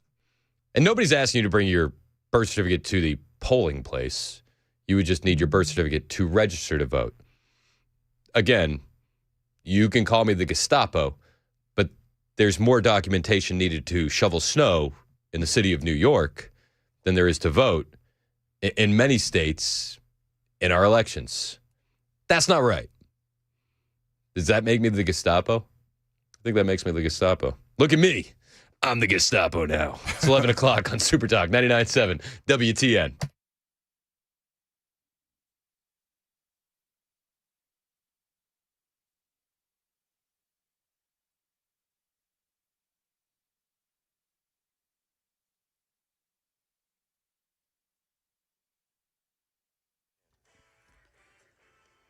$11 o'clock on the dot. I'm Ken Weaver with your top stories. Full forecast coming up in 5 minutes. CVS claims it may have to close more than 100 Tennessee pharmacies if lawmakers approve a bill separating pharmacy chains from pharmacy benefit managers. This bill is advancing over at the State House. It targets companies like CVS that operate both a PBM and retail stores. Supporters say that overlap creates an unfair advantage and drives independent pharmacies out of business. If closures happen, more than 1 million Tennesseans could have to travel farther or switch pharmacies to fill prescriptions. The measure is scheduled to be heard in the Senate Finance Subcommittee on March 4th. A companion bill in the House set for consideration on the same day in the House Insurance Subcommittee. Cottage cheese sold at Walmart in Tennessee, Kentucky, and 22 other states is being recalled. Saputo Cheese USA says some dairy ingredients used in the Great Value brand may not have been fully pasteurized. No illnesses have been reported, but the FDA says unpasteurized dairy can pose health risks, especially for children, the elderly, people with weakened immune systems. Customers should throw the products out or return them to Walmart for a full refund. Lebanon police say they arrested a convicted violent sex offender after officers say he lingered near a preschool for nearly an hour. An officer recognized a vehicle belonging to 55-year-old Richard Martin, who is banned from being within 1,000 feet of schools or preschools. Police say Martin was parked near the building long enough to raise concern. He was taken into custody for violating the terms of his restrictions.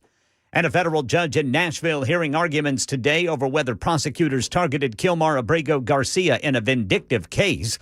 Garcia was mistakenly deported, then ordered returned to the U.S. after a Supreme Court ruling.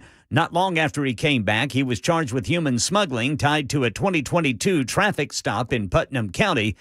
Bregos Garcias say the timing proves the government was retaliating against him. And Governor Bill Lee says Tennessee will join a new federal effort aimed at expanding foster homes across the state. The A Home for Every Child initiative focuses on increasing available foster families and strengthening services that keep children safely in their homes. State leaders say better data tracking will help caseworkers move faster on placement and permanency decisions. The effort builds on Tennessee's existing Every Child Tennessee program. And Lieutenant Governor Randy McNally says he will not seek re-election to the Tennessee legislature. The 82-year-old made the announcement on the Senate floor this morning, citing health concerns for himself and his wife. McNally has served in state government for 48 years, including 9 as Senate Speaker and Lieutenant Governor. He told colleagues he looks forward to spending more time at home with his family. That's the latest news. Weather's next. I'm Ken Weaver, WTN News.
It's 11:06 on Super Talk 99.7 WTN. Hey, how are you? My name is Chris Hand, member of the Gestapo, proud member.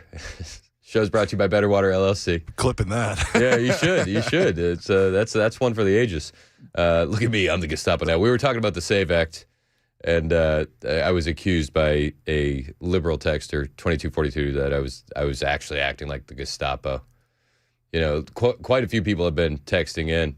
8947 texted in, said, so we had Gate-Stapo and now Gestapo. I think he was roasting you. Yeah. Mason got locked out of the gate and out of his car this Gate's got to win on me, so I'll even it out at some point. Another person pointed out, 3606, said, we have to have our birth certificate and other documents for the real ID that Congress passed. Mm-hmm. So why all the uproar over the SAVE Act? Make it make sense. That's a fair point. It's a fair point. I told 2242 to call in. I don't think 2242 is going to call in. Oh, I doubt it. No. He's welcome to. I actually I would prefer to have a conversation instead of arguing over text. Yeah, it's more enjoyable to talk on the phone. And I'm not here to like yell at liberals. No, just like let's have an actual conversation. Elections are the most important thing in our country. We should secure them at all costs. Now, to prove to you that I have a nuanced take, and Gary in Hendersonville is on the line, so just make sure Gary's holding on because I am going to get to Gary. But just to explain that this is serious, like the SAVE Act is serious, but there's nuanced takes out there. The Trump administration is floating another plan where they're actively considering a requirement that would force U.S. banks to verify and collect citizenship information from both current and future customers. And I'm not exactly a fan of this. We'll play the reporting from CNN, and then we'll talk about it on the other side, and I'll ask you your thoughts on this as well. President Trump could soon force banks to take part in an immigration crackdown. What I mean by that is sources tell CNN the administration is considering requiring financial institutions to collect and verify their customers' citizenship status, something banks aren't currently required to do. One source says the new policy could come through an executive order. CNN's Matt Egan is following this story for us. So, Matt, what are you learning about how banks are responding to this possibility? Yeah, well, Omar, this does appear to be part of the Trump administration's aggressive immigration crackdown. Sources tell CNN's Priscilla Alvarez and I that the administration is considering new action that would require banks to check the citizenship status of their customers. Now, this would be something that would actually apply not just on a go-forward basis, but also to existing customers, which is So this is the plan that is being discussed. No word on if CNN in their sources are accurate, if this is something the Trump administration is planning on doing imminently. We don't know. It's just speculation at this point. But I would say this.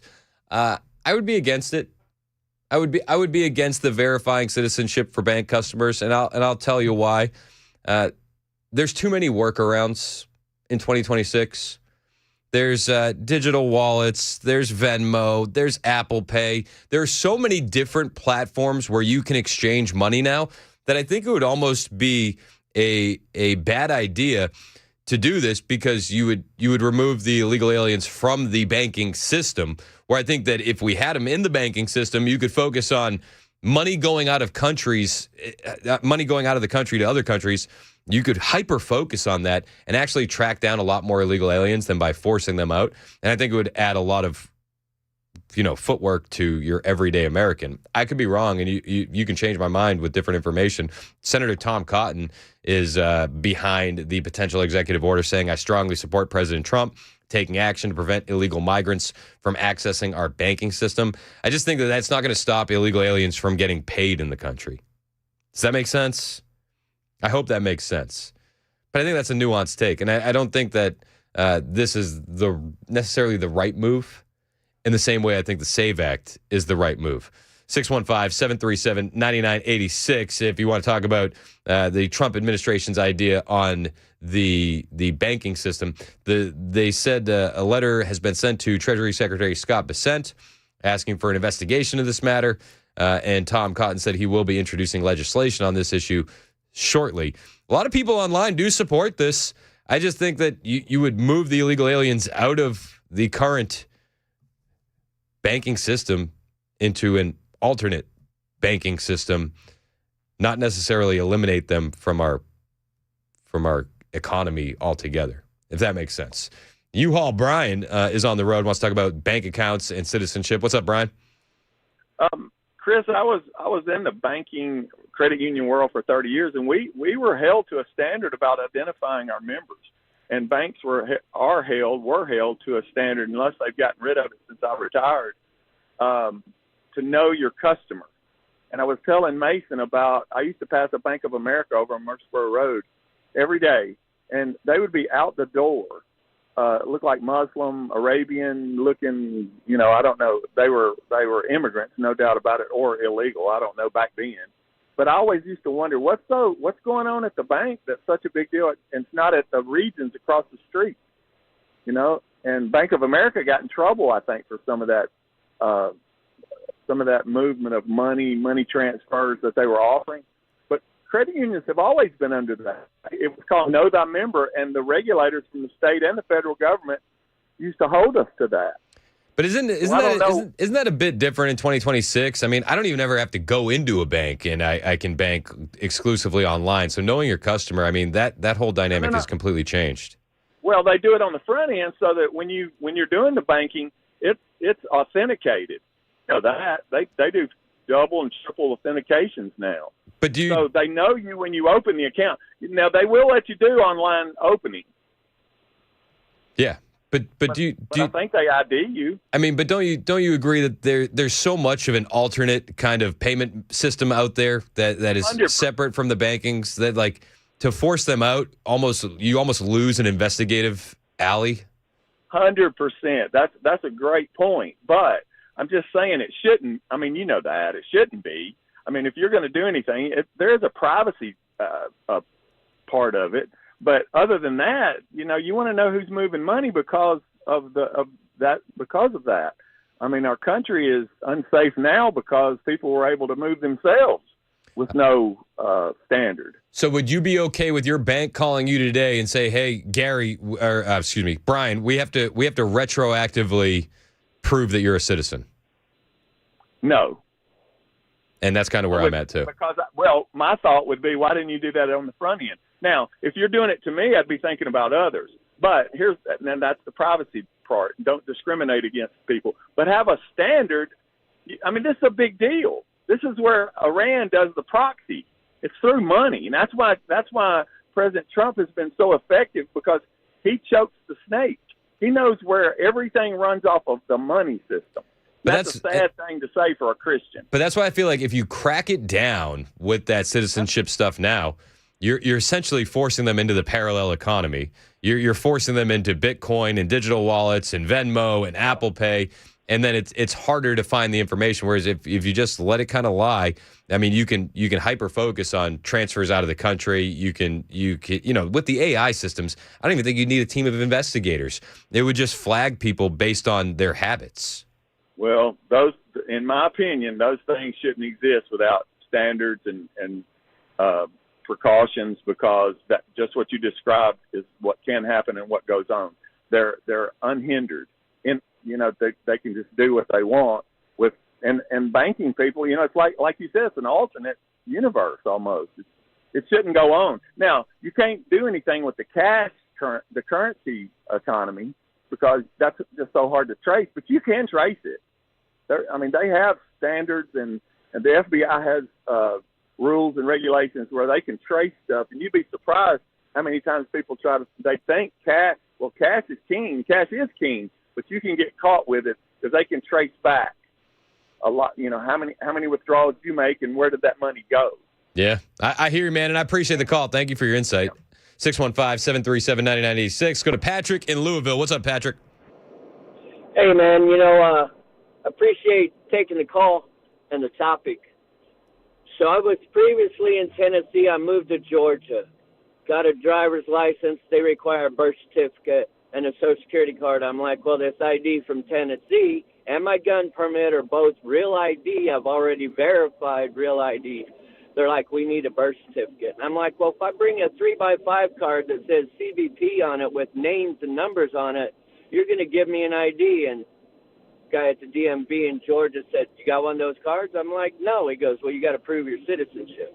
Tennessee's the same way. I came back to Tennessee. They're like, need your birth certificate and Social Security card. I said, here's my gun permit from Tennessee that's a real ID. You've already verified it. They're like, we need your birth certificate and social security card. I'm like, give me a flipping break. If they require that for a driver's license, why don't they just register to vote right then? Amen. You've already verified everything. Yep, I'm with you, Patrick, and I can hear your frustration. Let's go to Gary in Springfield on the Gestapo comments. What's up, Gary? Hey, just date myself first. I'll be 73 in May. I'm the product of World War II, where my dad married a German girl from a aristocratic family, so to speak. Well, anyways, we didn't know until about 7-8 years ago, and she passed away in Franklin at age 91. But anyway, we found out her dad was a colonel in the German SD under Hitler. It's called the Sicherheitsdienst. Do you remember the movie Inglourious Bastards? Yep. Okay, you remember that colonel in that greenish uniform down there in the basement where the bar was? And on his left sleeve there was SD. Those guys were over what were called the Einsatz group, and basically Einsatz, you could say one sentence, whatever. But they're the ones that were responsible for shooting the undesirables and Jews behind the German military going into the east. He was over that. Yikes. SD were over that. So these pretty bad dudes. And, I'm sure he's serving time in hell for that.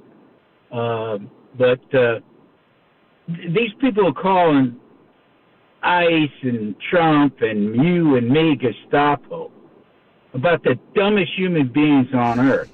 Because I guarantee you, if they ran into my grandfather back in Germany, they would be getting the business. And that's how it always happens, right? It's always the useful idiots get it first. Yeah. And no, yeah, absolutely. Because if you didn't have a real good function in Third Reich, they would go ahead and make sure the other ended up in a labor camp, concentration camp, or you took a dirt nap. And these people would be getting dirt naps today. In fact, the Congress sitting there at the State of the Union, you go ahead and pull a stunt like that and see what happens. I hear you, man, and I appreciate the call, Gary. As always, 615-737-9986. Huge advocate for naps, other than dirt naps. Not a fan. Let's go to Jared in the borough. What's up, Jared? Hey, about the banking thing? Yeah. I don't see a problem with that. Seems how they ask American citizens whether or not we're terrorists and what we're using our money for when we go to withdraw certain amounts. I mean, that's a good point, but do you want more hoops to jump through as an American citizen? I'd hate to have more hoops, but I mean, if they're concerned about me transferring my $10,000 to go fix my truck, whether I'm a terrorist, pulling that money for terrorist or prostitution or whatever, then I don't see a problem with them asking me whether I'm an American citizen or not. But don't you think that would force the illegal aliens out of the current banking system and into a parallel economy, doing the Bitcoin, doing the Venmo, doing the Apple Pay, and kind of get them off of where we can track them down? Like you said, if they're asking about $10,000, it's a lot easier to ask about $10,000 going to Mexico because you transferred it through a bank than it is if you transfer it through Bitcoin. But don't the bad ones already do that? I mean, yeah, that's a fair point, but again, if it at least keeps them out of our banking system nonetheless, and forces them to only do that. I mean, I guess I see where you're coming from. I can't sell myself on more hoops to jump through when I think that the illegal aliens wouldn't be hindered at all. Let's go to Gary in Hendersonville. Gary, thanks for holding, man. What do you got? Hey, thanks, Chris, and enjoy your show. So I talked to your screener there, and I don't remember the exact situation, but wasn't there a conservative guy who yelled at Obama during a State of the Union, and he basically got tarred and feathered for doing that? And the other night, I just watched two ladies on the other side scream back and forth with the president. Am I remembering that correctly? I believe so. I mean, I think it was 2009. Somebody yelled, "You lie," during Obama's State of the Union. I can't recall who it was. I think it was a congressman from South Carolina, if I had to guess. Was But- it Joe Wilson? So, that sounds right, but I'm not positive. But I guess my point is, like, are all those rules off the board now? I mean, 'Cause I haven't heard a peep about those two ladies screaming at the president. I mean, it's always rules for thee and not for me, right? Like, if a Republican does something wrong, like a George Santos, we have to expel him right away. If Bob Menendez takes bribes from the Egyptian government, we have to let the legal process play out. Like, that's how it always happens. Personally, I hate the censure process. I think the censure process is ridiculous. I think it's a waste of time, and I think it actually doesn't do anything.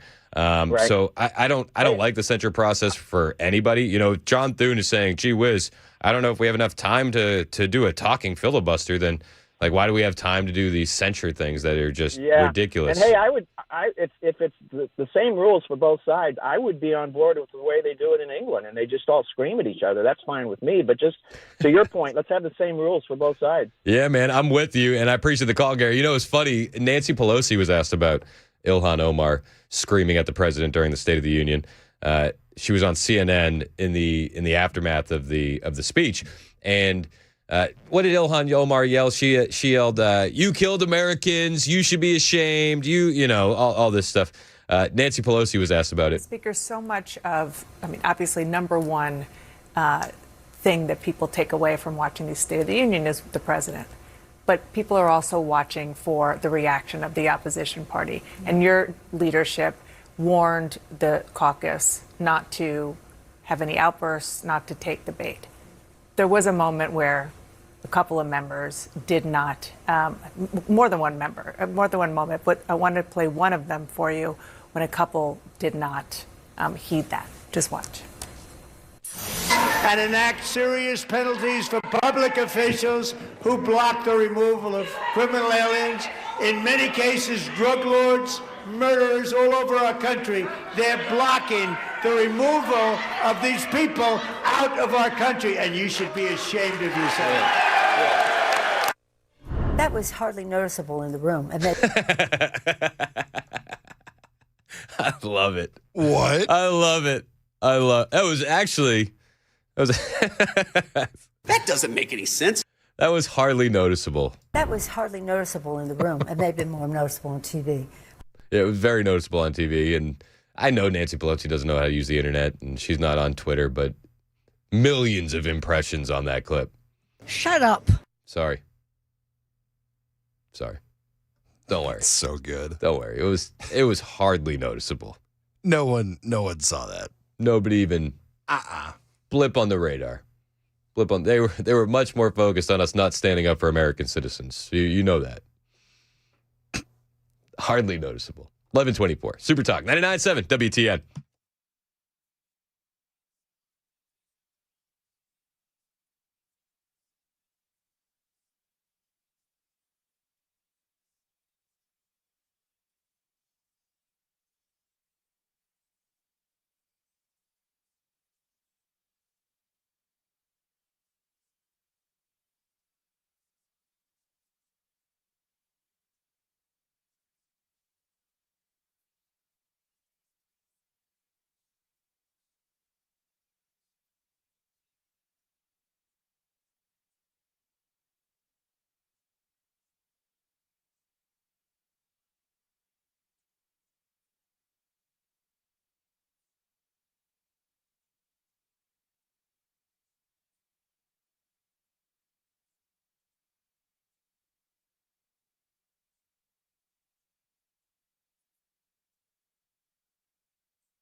A major pharmacy chain is warning Tennessee lawmakers about a bill advancing at the legislature. We'll tell you about it at 11:30 on Super Talk 99.7 WTN.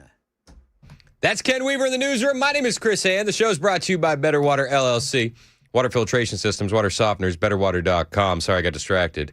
The Mostly Peaceful text is popping. We have a Mostly Peaceful text group. Myself, Mason, Matt, and Dan. We're recording that podcast today. It'll drop Saturday. I thought our last episode was pretty good. I thought it was great. Yeah. That was great. And then we found out Mason wasn't recording. So we had to do it again.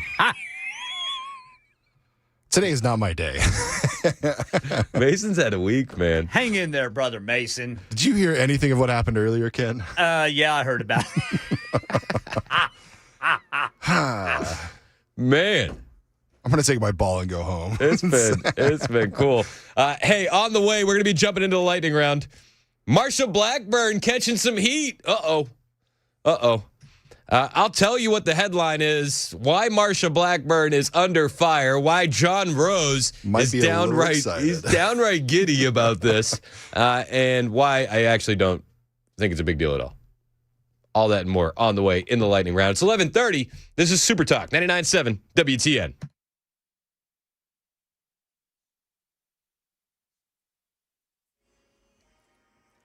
$11:30 on the dot. I'm Ken Weaver with your top stories. Got the full forecast in 5 minutes. Right now in Tennessee, a bill advancing in the General Assembly could force major changes for CVS, which claims it might shut down 134 stores in the state if the proposal passes. The plan would ban pharmacy benefit managers from also owning pharmacies in the state. Backers argue the current model lets large corporations control prices and steer customers to their own stores. For customers, that could mean longer wait times, fewer pharmacy options, possible disruptions in where they can get their medications. And if you recently bought great value cottage cheese at Walmart, better check the fridge. Nationwide recall affects several varieties after concerns some ingredients were not completely pasteurized. The products were sold between February 17th and 20th in 24 states, including Tennessee and Kentucky. Shoppers can return the cottage cheese to Walmart for a full refund. And in Lebanon, police say they arrested a registered violent sex offender who they say was parked near a preschool for close to an hour. Officers identified the driver as 55-year-old Richard Martin, who is legally prohibited from being near any school or preschool. Investigators say he had no reason to be there. He's now charged with violating the conditions of his offender restrictions. And Tennessee taking part in a national push to recruit more foster families and support relatives caring for children. Governor Bill Lee announcing the move under the federal A Home for Every Child initiative. The program's designed to shorten the time kids wait for placement and improve services that prevent family separation. Officials say it will also help the state better monitor outcomes through more timely data. That's the latest news. Weather is next. I'm Ken Weaver, WTN News.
It's 11:36, Super Talk 99.7 WTN. My name is Chris Hand. Show's brought to you by Better Water LLC. Water filtration systems, water softeners, betterwater.com. I spent the good portion of the commercial break just begging Mason not to shave his head. I said the people need the shimmy fluff Gen Z fro. We can't lose that. And I told you that in confidence. Mason said he's going to shave it. And I said no. He said, I don't. It's getting so long, he doesn't know what to do with it. I said cornrows. I don't know, man. I don't think cornrows would look good on my head. I think it would look sick. You said it would look like I went to prison. I think it would look like I went to a padded penitentiary with too many colored pencils. I think it would look sick. I do. I think you need to get a power fist pick. Yeah. You should just do half in cornrows and half fro. Yes, sir. It depends on what way I'm looking. I'll have half a goatee on one side as well and half clean shaven. Yes. Oh, Brother Mason, boy. Man. We'll see what happens. But yeah, I got home at like 3 a.m. from work and walked in. I was tired of working in the rain. It was in my face. And I was like, you know what? I'm doing it. I'm shaving my head. And then I passed out on my bed and wasn't able to. Dude, do not shave your head. I think it's for the best that I did pass out. Yes. But I was also late to work because of it. If you were to shave the dome, yeah, not going. Are we dealing with smooth and shiny like Mandis, or is it lumpy and not shiny like Benson? Where do you land on the scale? See, I've never gone like full like waxed head. I've never polished the dome before like that. Well, it's clip it. Clip it. No. I've never shaved my head to like skin. Okay. I've always had like buzz cut. Okay. So when I say shaved, that's what I mean. Okay. It's like I always go like a buzz cut, like 2 or 3 guard, and just shave. Classic Mason, not willing to go the distance. All right, boys.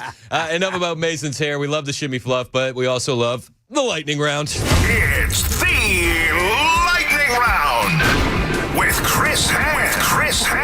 He literally said to me, I almost shaved my head last night, and my response was, have we been bullying you too much? That was my first thing. I said, have we been bullying you? No, we're good. I got somebody that's being bullied. Who's being a bully? No, being bullied. I think being bullied? I don't know. I'll let the audience decide on this one. I have my thoughts, but it's our first story in the lightning round. Breaking moments ago. I mean, this is how quick we do this stuff. This was written 23 minutes ago. Ooh. Eli Modica from the Nashville scene. He's been on the show before. Yeah. I think Eli's a nice enough guy. I mean, we don't agree on a lot politically, but a decent dude.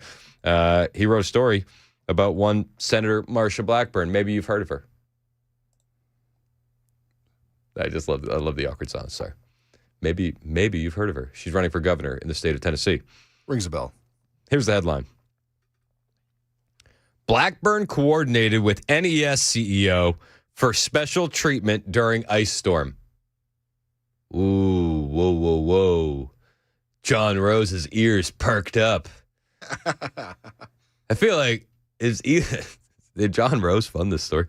They say the senator used her office to coordinate personal restoration timeline with Teresa Broyles-Applin for the Brentwood residents. I would love to know what the audience thinks about this. Yeah. 615-737-9986. We'll take your phone calls. We'll take your texts. It reads like this. U.S. Senator Marsha Blackburn coordinated a personal power restoration timeline with NES CEO Teresa Broyles-Applin, who then advocated for the senator internally during Winter Storm Fern. Blackburn's office contacted the utility CEO by phone on Tuesday, January 27th, 2 days after the destructive ice storm swept across Davidson County, asking for updates on the senator's personal Brentwood residence as roughly 100,000 customers remained without electricity. Ice and freezing temperatures caused... a lot of filler. Broyles-Applin personally advocated for her Brentwood residents after a phone conversation on the evening of January 27th, according to emails obtained via public records request reviewed by The Scene. The CEO confirmed with NES operations manager Kevin Phelps, her employee, that Blackburn's neighborhood was an upcoming priority and sought specific updates for the senator. Broyles-Applin also followed up the next day, saying, I just got off the phone with Senator Blackburn's office. Broyles-Applin wrote to Phelps on January 27th. They are wanting information on when her power might be restored I looked up her circuit, and if I'm looking at it correctly, it is on our top 20 list now. It has just not been assigned. I know you may have no idea on timing, but I wanted to see if there was anything your team could tell me. In emails, Broyles-Applin did not specify whether she was communicating with Blackburn's taxpayer-funded U.S. Senate office or a campaign office, the latter of which is funded by donors. The next day, Broyles-Applin contacted a system supervisor for more information on Blackburn's behalf, writing at 6:49 p.m. on Wednesday, January 28th. I wanted to follow up on the status of Senator Blackburn's home. Any updates? The employee, a system supervisor, explained that his crew could not get to Blackburn's specific street because of a broken pole and extensive power line damage. Totally understand, wrote Broyles-Applin. Just keep me posted. 50 minutes later, Phelps responded that he had intervened. And that a crew was back in her neighborhood. They have a crew out there working tonight. No guarantees that her house will come back on, but we were actively working on it. So they're using this as a hit piece on Marcia. But I don't know. If you had the CEO's phone number and your house was out of power, would you not contact her? I would be lying to you if I said that if I had Teresa Broyles' phone number and I was in that area with a power outage, that I would not have used it. And I think every single one of us would have used it. And I wouldn't be shocked if Teresa Broyles-Applin's phone was flooded with personal requests, text messages, and emails of individuals that know her, went to a bake sale one time that she was at, a kid played on a team with another kid, all the things where they were reaching out saying, hey, any updates on this? I don't know. Is this going to hurt Marsha Blackburn in her bid for governor? Yeah, I don't know. I mean, I've used in the many things that I've done, working in hotels, working here, you got to use connections, and I'm not surprised that she used one for a big storm such as that. Yeah, I mean, most of the people on the text line are like, I don't care. I would have done it too. Yeah. And I think that's my reaction to this. It is from the Nashville scene. It is a leftist hit piece. I feel like the only conservative in Tennessee that would be very excited about this would be John Rose. And I like John, don't get me wrong, but like this has campaign ad material written all over it. And I would imagine that we're going to see it again. But I don't necessarily blame Marsha Blackburn for this, and I don't think anybody who's being realistic about it would blame Marsha Blackburn for this. She didn't threaten her. She didn't say you need to make sure my power's on first.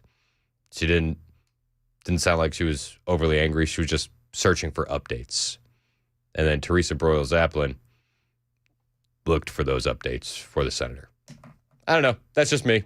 I would have done the exact same thing if I was in Senator Blackburn's position. I think you would have too. And I think that's just the reality of the situation. But it will be used against her. Make no mistake about it. Got another story for you here in the lightning round. California, man. California. Gavin Newsom's California. They're always trend setting, and they're always just doing something brand new. And this is one of those. It's unbelievable. They could be the first state in the country to elect, they could be on their way to electing their first registered sex offender to a city council in California. Interesting. Yep. Local news has the breakdown. They said the guy who's the sex offender said, "Let's choose somebody outside the box. I've experienced the laws we're trying to reform." Okay. Let's listen to the local TV report. I believe Fresno deserves leaders that are honest from the very beginning, not the end. So going into this, I'm putting my life out there. Up front about his status as a registered sex offender, Rene Campos is not running from his past as he runs for office. Stunning and brave. I've been given the chance to rehabilitate through the courts and back into the system. Just to be fair, and I don't know, I'm not the best judge at this, but I have an inclination that this individual was born a woman. I do. It's just what I lean towards. There's a disturbing lack of Adam's apple on this man. He's a very small man. The voice is very high.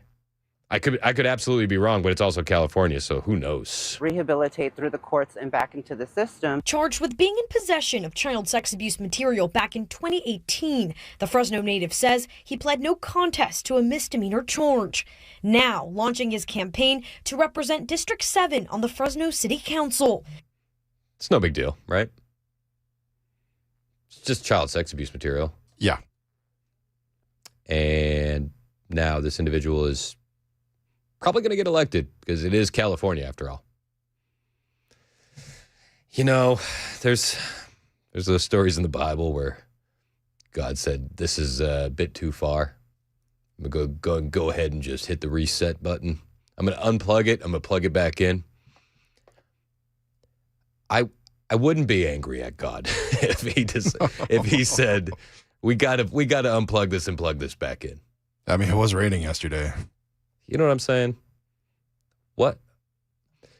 Like, not the fact that this is happening in California, but imagine having the audacity to be busted for child porn, child sex abuse material, and then think to yourself, I'm going to run for an elected office. Where is the shame? Nobody wants you around. You are a pariah to society. You are the worst of the worst. By the grace of God, you are still walking around on this green earth. If I had it my way, I would change the laws so that penalties for that kind of thing would be wood chipper feet first. I'm not an elected official. I can't change the laws. But that's what I think should happen to these kinds of individuals. Californians may reward him or her with a city council position in the city of Fresno. He says his focus is on safety. Okay. All right. I think I've had a bit too much, boys. I don't know. I don't think I can continue with this one. How about new? Got another story for you here in the lightning round. It's focused on safety. Safety. You sure about that? I mean, what are we doing? What on earth are we doing? Can we just get back to just the smiting? Can we just do that? All right. So remember at the State of the Union, this is another story in the lightning round. Remember the State of the Union? Thank you. Sorry. Do you remember the State of the Union? Everybody saw that moment where President Trump said, please stand if you agree that the number one responsibility of the American government is to take care of the American citizen first, not illegal aliens. And none of the Democrats stood up. And it was a bait. Donald Trump laid the trap, put the bait out there, and the Democrats just gobbled it up as quickly as they could. And every single one of us, I think, on the station said that's going to be an ad for every campaign on the lead up to midterms. Well, the ad's out. It has already been made into an ad by American Sovereignty. And it shows Democrats sitting there silently, Republicans applauding. These people are crazy. It says Republicans are for you. That spot was cut by a conservative group and will run nationally and target races in several key states. This headache for Democrats now may stretch beyond the midterm elections. A potential presidential candidate already put it on spotlight. Watch. Look, it's not typical the opposition party stands and claps for every moment, but on that line, would you have? The president had a choice last night to speak to the American people or to spar with those in the chamber, to either try to unite our country or further sow division. That was shucks, Andy Beshear there right at the end, the governor to the north of us in the great state of Kentucky. What a terrible governor he is. He just completely avoided the question. Just completely ran away. Shucks, Andy didn't want to answer the question. Would you have stood? Well, I'll tell you something else. I'm not going to answer your question. And then CNN didn't press him on it.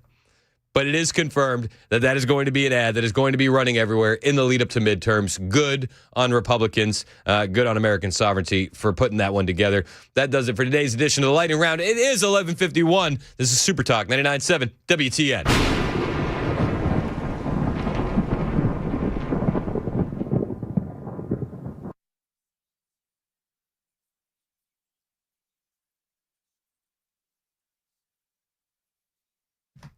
Hey, what's up? It's Chris Hand, and I'm here for my friends at Parker Safes and Vaults in Shelbyville. I talk about Aaron Parker all the time. Great guy, friend of the show, and he does a good job running a business down there in Shelbyville, Parker Safes and Vaults. And they do business the old-fashioned way. I tell you this all the time, but they only sell products they believe in. They're not going to sell a safe that they wouldn't trust in their own house. They'll answer the phone. They show up when they say they will, and they want to build long-term relationships with their customers. Parker Safes and Vaults in Shelbyville is not selling filing cabinets that they're telling you are safes. They're not going to sell you a safe that a teenager can tip over, and they're not going to sell you a safe that is easily broken into. What they're offering are fire-rated, theft-resistant gun safes, including UL-rated and TL and TR safes built to resist tool and torch attacks.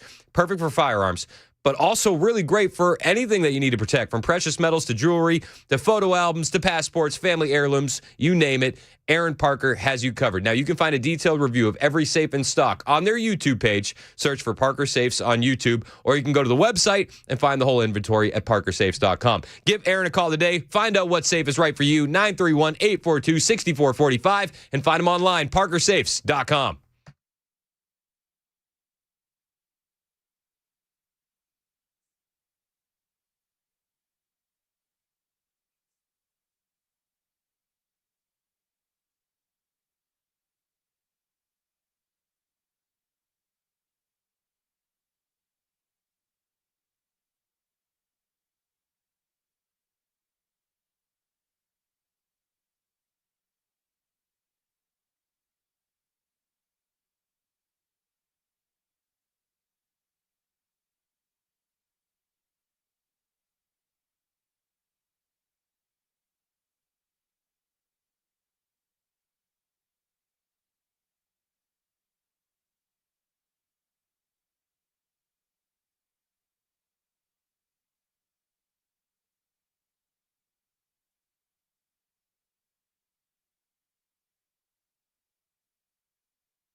11:56, Super Talk 99.7 WTN. Hey, how are you? I'm Chris Hand. Mason Fleming producing. Ken Weaver in the newsroom. Chad Benson in studio. I got here today, and I locked my keys in my running car and with my pass. So, I don't know. That was really weird. That happened to you, too? It did. Does it happen to somebody else? Yeah. That's crazy. Who could that have happened to? That's crazy. That's happened to a couple people today. Wow. Or maybe that only happens to Mason. Yeah, shut up. It's so embarrassing. Are you embarrassed about that? No. You should be. Shame. Shame. Shame. Bell's yelling I should be in here. You are? I just heard. I heard because that's all anybody's talking about. It's the word around the Wally Bean machine. It is. Well, downstairs too. It's already. It's like a virus. Oh my gosh! It's spreading. It's spreading like the Rona throughout the office. Jeez. So that's a win. We should get him a T-shirt. Dude, we should. I don't always lock my keys out of my car. But when I do, I'm running a bit late and I'm here. and I can't actually get into the facility and I left my car on. And I'm blocking other employees from also actively getting into the facility. All right, boys, I think we're getting a little too long for the shirt. Okay. So that's a long shirt, but you know what? It's worth it. It's worth it. It's what God wants. Mason is also debating on shaving off the Gen Z fro. No. Which you too? I'm a fan of his shimmy fluff. Yeah, dude, you can't shave. You gotta. It's happening. You're in the midst of something. Yeah. Here's the thing. It's at that awkward where it's crazy to control, pretty much impossible, but it's going to get to somewhere it's cool, but you got to have patience. Yeah, but that patience is hard. I know, but on the other side is greatness. Yeah. You could do those cornrows you've been dreaming about. You should shouldn't you do the cornrows? I would love that. I feel like he would look like he was in prison. That's all Chris is talking about. I want him to do half in cornrows, half in a fro. Oh, that'd be awesome. Like I ran out halfway through the appointment. I will literally pay for them. Like you locked your car out. Like I bet you we could trade it out. Absolutely, dude. That'd be great. Get you braided on the air. That'd be nice. I'm not opposed to it. I heard it hurts. Yeah, I have to. It's real tight on the skull. Yeah, you never had cornrows? No. Never had cornrows. Thought about it. Yeah. I had cornrows when I was young. Did you? Yeah. It does. It's not. It's. That was back when you were selling cocaine for the Reagan administration? Oh, yeah. I went from there to dreads, so it was pretty cool. Well, how do you do the dreads? You put peanut butter in it? No. Dude, you eat peanut butter. You not put that in your hair. I've heard a lot of people say that you got to do the peanut butter. Some people, I didn't know. It's the quickest way. It's you know what it is? Back in the day, Aquanet, a little bit of Aquanet, and just spin it, a little bit of Aquanet, spin it, and just let it, don't wash it. Were the rumors real, or was it a myth when Bob Marley died, all the bugs that they found in his hair? I think that was rumor. I think that was rumor. Really? Yeah. Well, I'm going to choose to believe it. Yeah, believe what you want, Chris. I will. I heard that they found new species of bugs. Oh, did they? I did. Bob Marley. You've been messing with Bob. Rest in peace, brother. Ganja. Bob Marley, he's gangster. Do you know his son, Damian Marley, did an album with Nas? Yeah. Which is just absolutely unbelievable. His other son played football at the U. Really? Miami U, Ronan. He played football at the U. What are you talking about today on the show? We're going to talk a little bit about CPS is a hot mess. That's a nightmare, and it's getting worse. We're going to talk a little bit about the weather because it's disgusting. I don't know what this is all about. Potholes filling up with water. And then we'll probably talk a little bit about Iran. Who knows what's going on with the Epstein stuff? It's getting... See, Hillary was losing her mind. She halted her testimony because some MAGA lawmaker took a photo of the closed-door deposition that's circulating online. Who did that? I don't know. I don't know. That's just insane. Who wants a picture of Hillary Clinton in their camera roll? Somebody who wants to put it all over the internet. Yeah. You know she's going full Dave Chappelle. Oh, yeah. Pleading the fifth. Yeah, oh, absolutely. Absolutely. Well, unless it's something that she thinks can hurt other people. She's hurt people. They do. You're right. You know what? You're right about that, sir. Chad's in next. It's 12 o'clock on Super Talk 99.7 WTN.